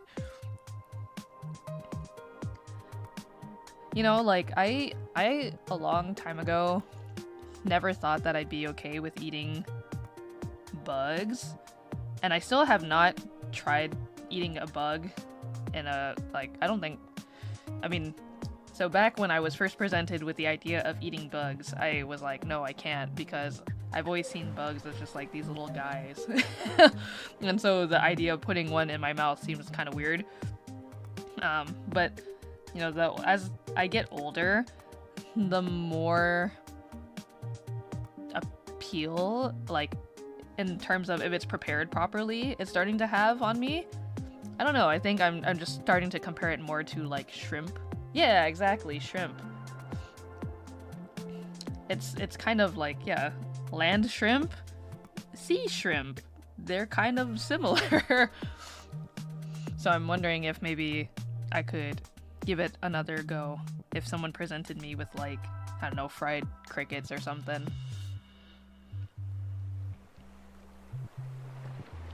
The shrimp, but I only recently got over my reservations of eating them, and when they still have their heads, feels like I'm killing them again. Yeah. Exactly. It's just... yeah, sometimes it's like, there are certain animals, you know, you've gone eating your entire life, so you don't think twice about it. And then there's other things that you're like, it's gonna take me some time to remember that this is a meal.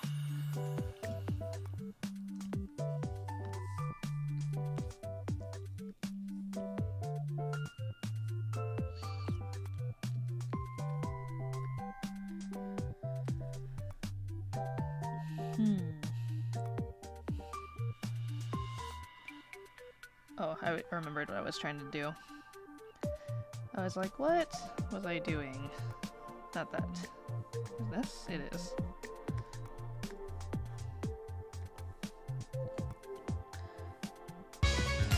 Oh! Well, thank you for subscribing. Welcome.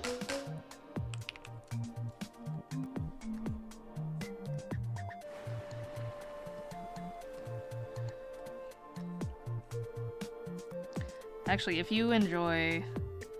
I mean, obviously right now I'm kind of like half focused on what I'm doing and half like actually doing... like actually talking. This upcoming Thursday, my morning stream for this week is just chatting, so I can be solely focused on just talking and yapping and not like trying to draw at the same time. I almost, because of the unexpected guests that I have over today,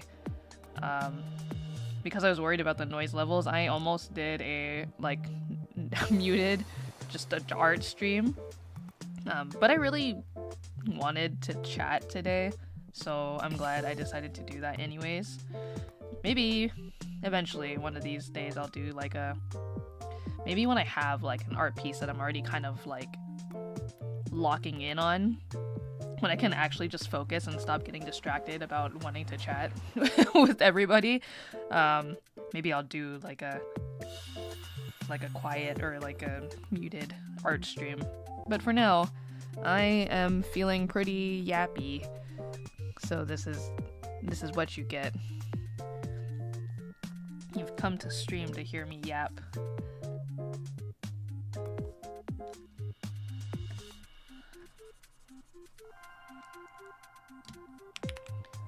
Oops.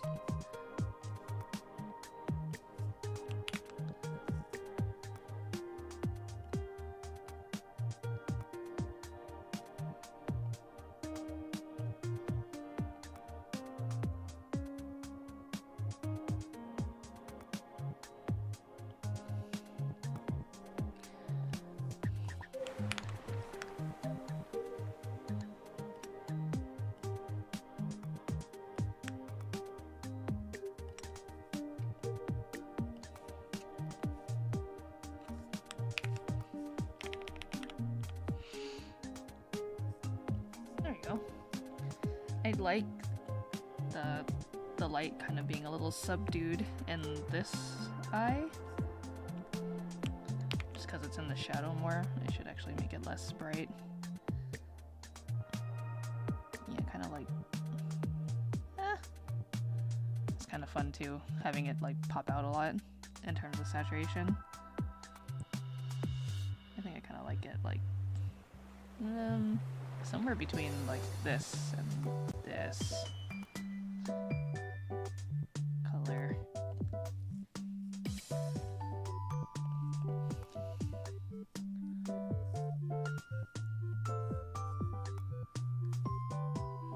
Then I'm gonna actually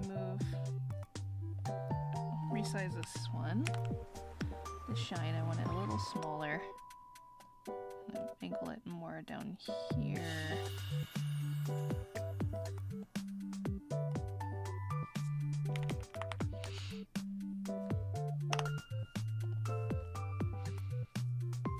Yeah. You really eat fast food? I also don't really eat fast food. I'm not much of a fast food goer. I was asked recently though, because my favorite fast food, if I have to pick fast food, I unfortunately am a In-N-Out simp. I will, if I am asked to eat fast food, it has to be In-N-Out. But if I couldn't choose In-N-Out, my second choice would probably be Chick-fil-A. I like their chicken sandwiches. Their spicy chicken sandwiches are pretty dang good. And their lemonade. I like their lemonade too.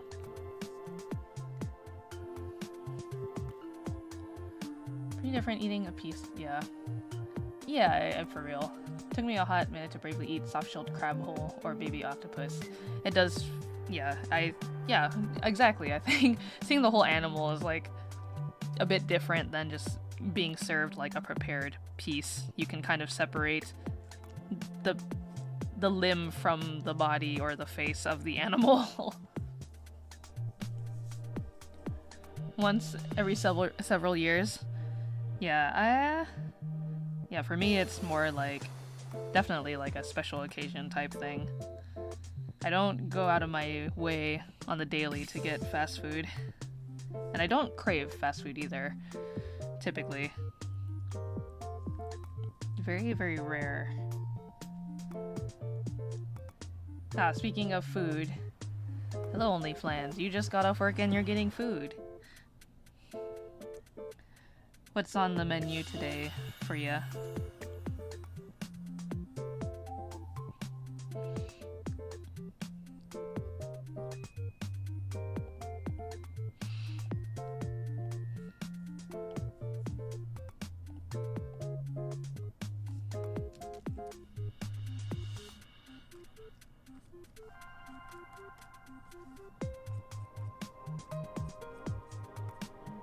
Oopsies.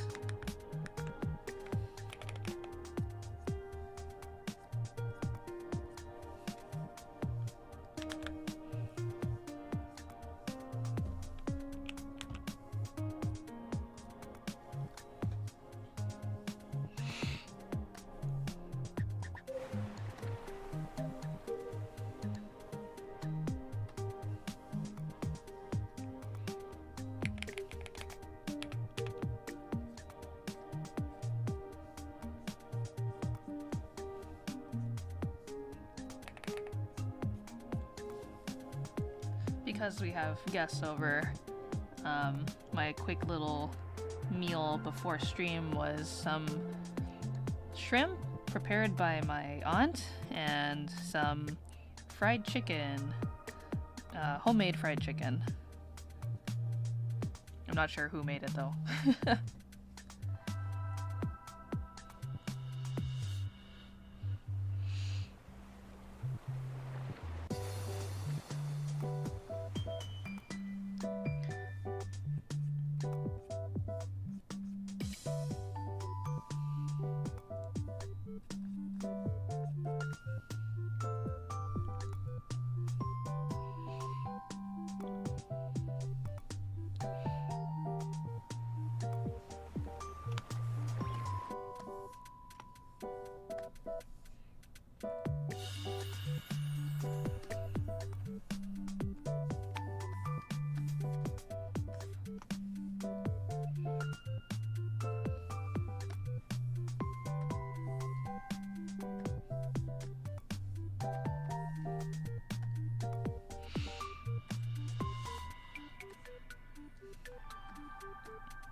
A lot of protein for me.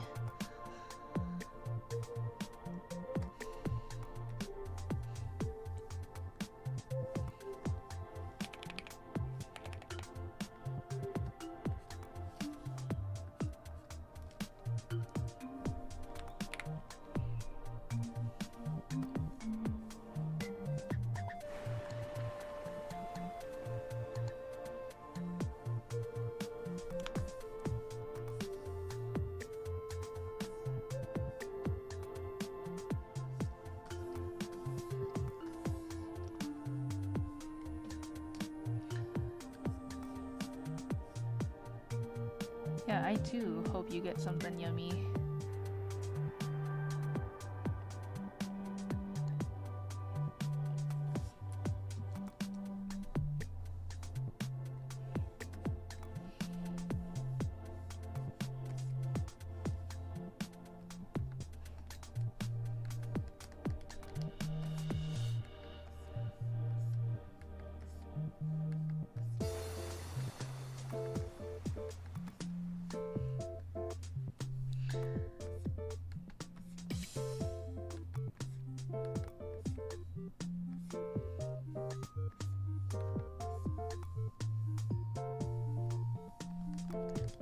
Making the rope a little chunkier than what it should be. There's like a little braided rope at the top of my hat. I'm making it like way bigger than what it actually is here. Let's make it a little smaller. It should be something more like that.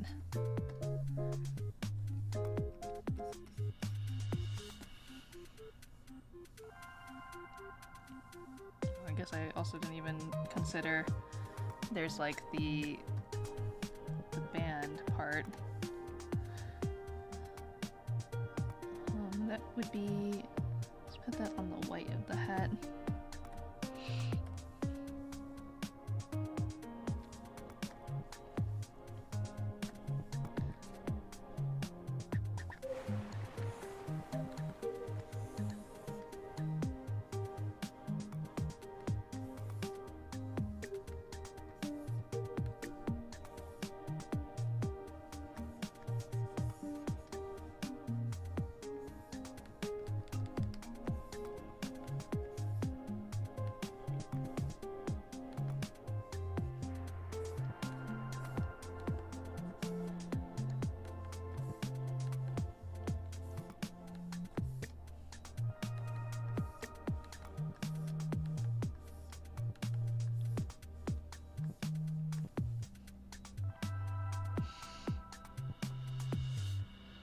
Oh, meat pies.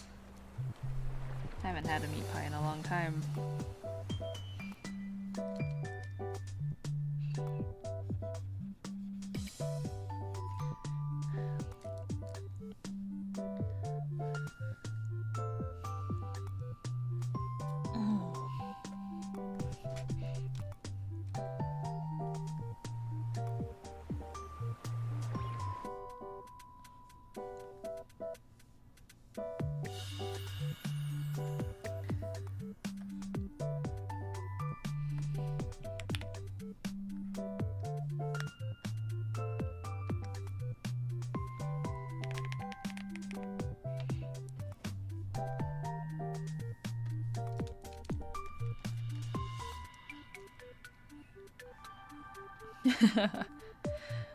Yeah, I know that feeling. It's okay.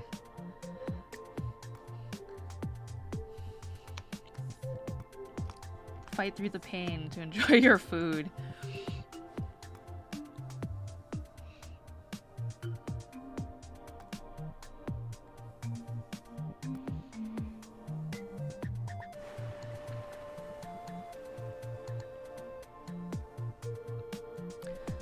It's also weird how, like, as I'm working on this, my eyes have started to get used and adjust to, like, the colors somewhat. So originally this necklace looked more greenish to me when I had started, and now it's looking more blue. It doesn't really read as green anymore, so we're gonna change it a little.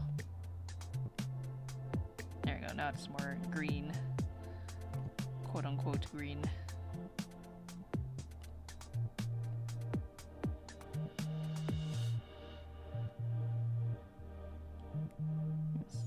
Something like that.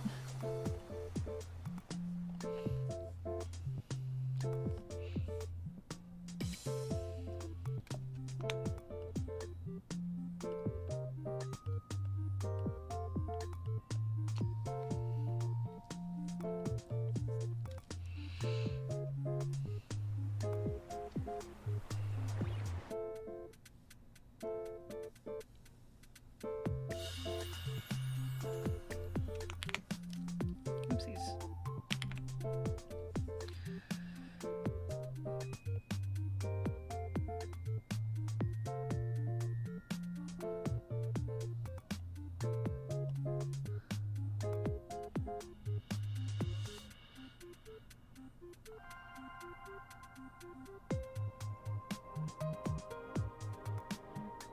There we go.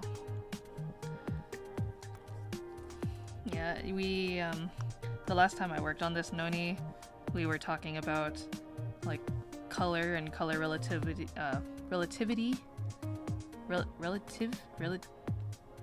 how colors look like relative to each other.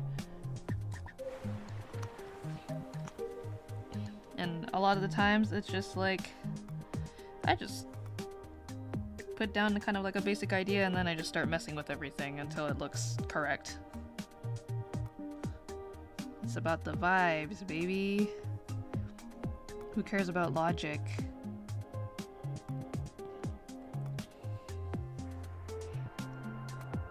We just do stuff.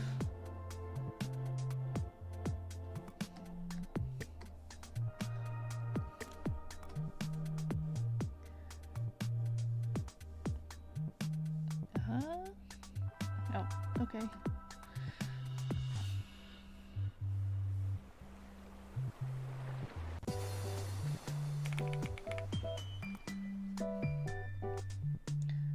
What's the favorite part of my design? How it looks and how to draw.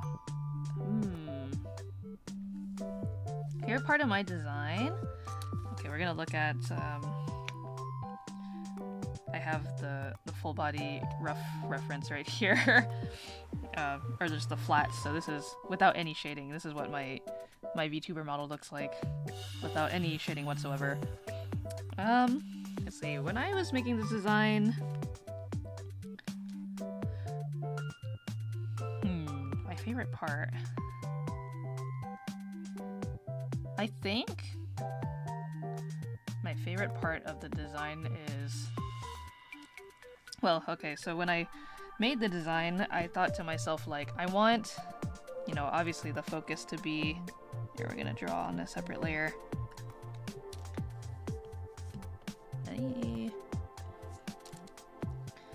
I wanted most of the attention to detail to be, like, up here.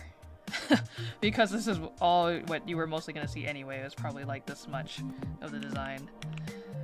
So I tried to keep this part relatively simple in that there's literally nothing there. You know, I mean, there's this piece, the overlapping overall strap. But because the jacket's over it, I think a lot of the times people don't really even read it as an overall. So that's kind of one of the things that I'm addressing or trying to address in my 2.0 design. Because I think I still want to keep the overalls, but make this feel more like a connected overall piece. And then I've, for whatever reason, decided like I wanted some cool shoes. So despite the fact that you hardly ever see them, I put in a lot of effort designing them. I don't know, I wouldn't say that the shoes are my favorite part though. In fact, I kind of want to adjust them a little bit. Like this part here, this like little design on the front, that initially was kind of not planned to be there, but I felt like just having it not have anything was kind of boring. So I don't know if I want to change it or adjust it somehow, but I like this part, this main part of the shoe. And then something I also tried to kind of implement was like, oh, I had this braided rope up here, and so then I was like, oh, maybe I should have another element of this rope braid somewhere else, just so it's not one thing. And I don't know if that'll come up more in my 2.0 design, but that's how these shoe ribbons ended up coming to be. I was like, oh, what if I put like another rope piece on the shoe somehow? And I don't know why. I mean, I might have originally thought or played with the idea of having the laces here be like the chunky rope shape, but for whatever reason I ultimately decided I wanted the thin lace at the front and then the rope shape at the back. So, I mean, to answer your question, my favorite part of the design, not necessarily my favorite part to draw either. I think when I simplify down my own design and I draw myself, it's usually like this.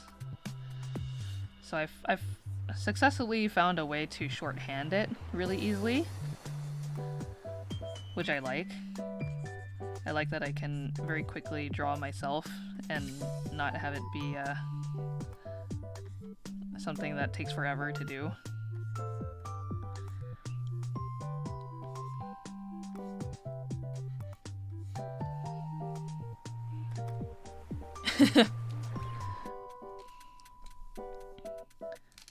And then I always forget, like, the last minute thing is adding the hair pieces.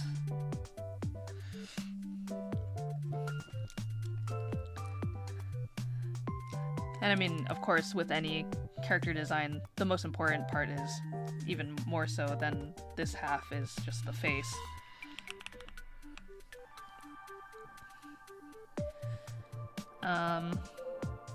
I know this off shoulder sleeve thing is very popular in a lot of VTuber designs right now.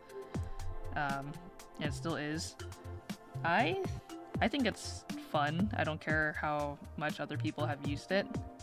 I would want to change it a little bit. Again, that's like, I think overall my current design I'm pretty happy with, but as I approach working on my 2.0, I'm trying to find a nice balance of maintaining the parts that I did like about this design and parts that I didn't even get to really show off on the model, to make it more apparent or like a thing in my 2.0.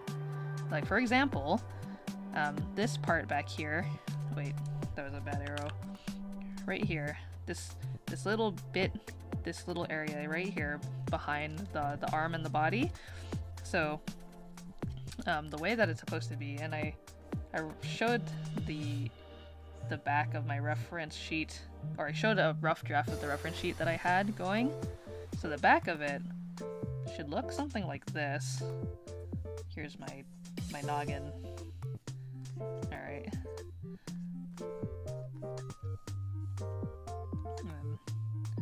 Here's the jacket. So there's this zipper here on the edges. So it's supposed to look like a typical, I guess you would say like a sailor uniform. But there's actually a zipper here. So when you connect, I think I had it in the center here. So if you were to zip up the remainder of this, right, you know, it will come together like so.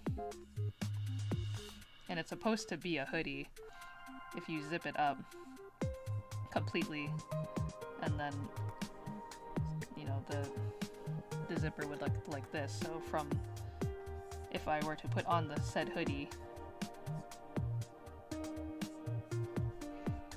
little secrets about my design that never made it to the light of day because I didn't think that it was something that I needed to have to use the model. So when I just needed to have the model done to use, I didn't go ahead and finish rigging this part of the model.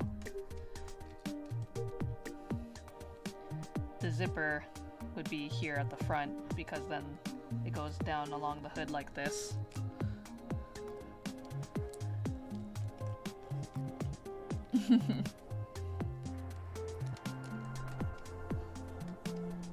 Yeah, fun facts. So I'm trying to, hopefully in the 2.0 model, I'll have a toggle to be able to put on the hood. So the hood itself would zip up, and then, you know, from the front it'd be like, oh, maybe I should just draw over the model. I already have it here. Hood would be something like this, right? And then the zipper is like kind of dangling at the center, and you can see the top of the zipper line that brought the hood together. And then this would just be here at the shoulders like normal.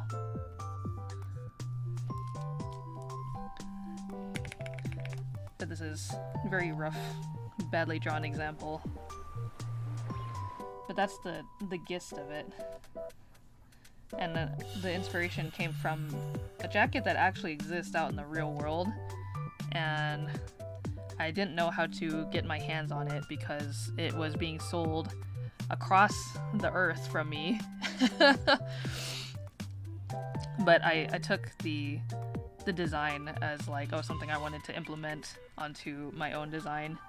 So the actual jacket didn't look anything like this, like it didn't have the shell pockets or it was this color. But the idea of the hood being able to be zipped up, I thought was really cool.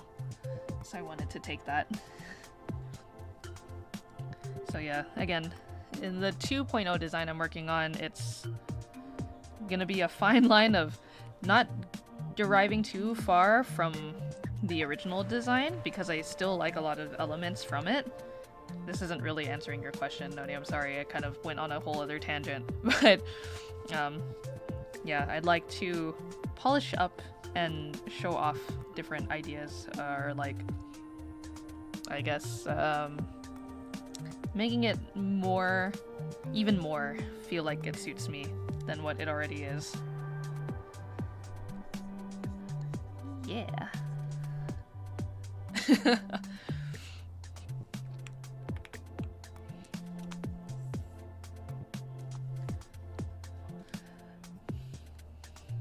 So yeah, I guess, again, the other part of not trying to derive too far from the original design is like keeping it both complex to be interesting, but simple enough to shorthand easily, because I like being able to make little doodles of myself and not have it be like, you know, take a million years. I think often too with these like little shorthand doodles I do, I will just omit the necklace completely because I don't know how to make it look cohesive in like such a tiny space.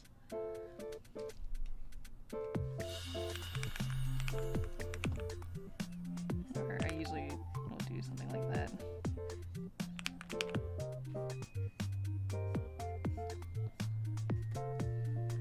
You're like, wow, that's Calico Pascal. Crazy cozy hood or no talk me mode. Yeah, I mean, that would be the other thing too, is like I would have to figure out how to rig it so that way the hood doesn't look like gigantic going around the hat, or like the hat could kind of compress inside the hoodie shape. And then also having the hoodie, being able to wear the hoodie without the hat either. All things that I'm sure are fairly viable to do, but I have not gotten to that point of figuring it out yet. Because right now, in terms of how far along the 2.0 design is, it's still at the design phase part. I haven't even gotten to... you know, I haven't even opened my Photoshop file in like so long. I don't remember if I even had colors down or if it was just kind of like a rough drawing at this point in time.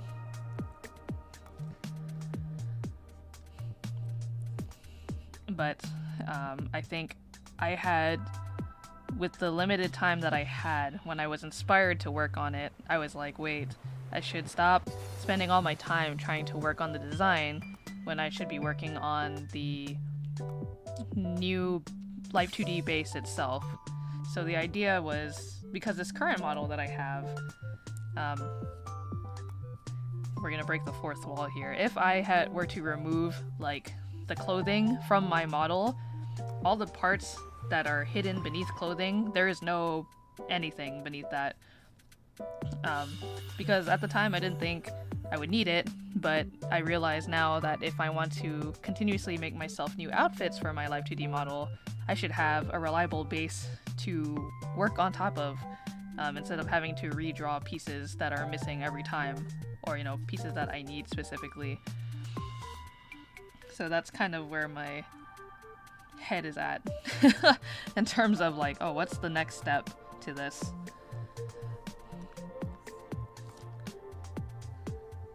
Working on a reliable, maybe slightly updated art-wise, like, base. And then once we have a good base, then I can spend more time on actually making a good design for the clothing. But that doesn't stop me from, like, going on social media and then seeing something that I'm like, ooh, I like that, and then adding it to my never-ending collection of references that just keeps growing every day.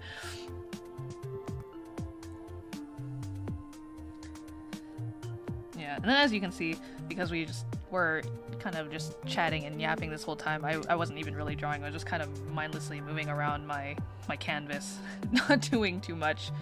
So I'm gonna save here before I lose everything and then cry. And we are gonna take a look and see who's on Twitch right now. Who's live on Twitch? Who can we raid tonight?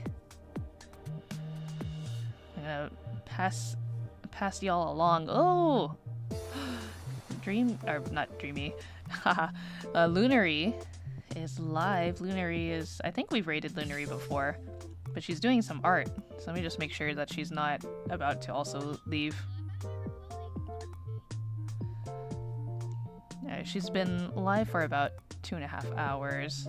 So, I mean, I guess I'll just hand you off to Lunary.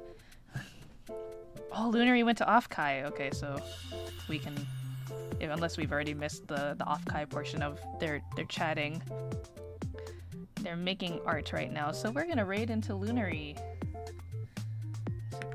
/raid Lunary draws.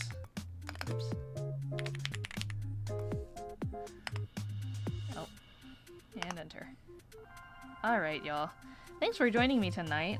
I had a lot of fun catching up with you. I know we didn't even really talk about Offkai all too much since I didn't go.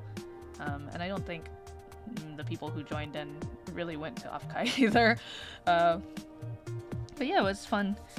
This Thursday, my next stream in the morning, we'll just do chatting. So have a sleepy wake up morning chat. We'll talk about all kinds of things. Yeah, thanks for joining me. Be sure to check out the YouTuber of the Month stuff again. I'm gonna remind you, and I will ask people to remind me before a stream so I can keep reminding you guys about it too. But yeah, go say hi to Lunary. Lunary is also an artiste. They are doing art right now.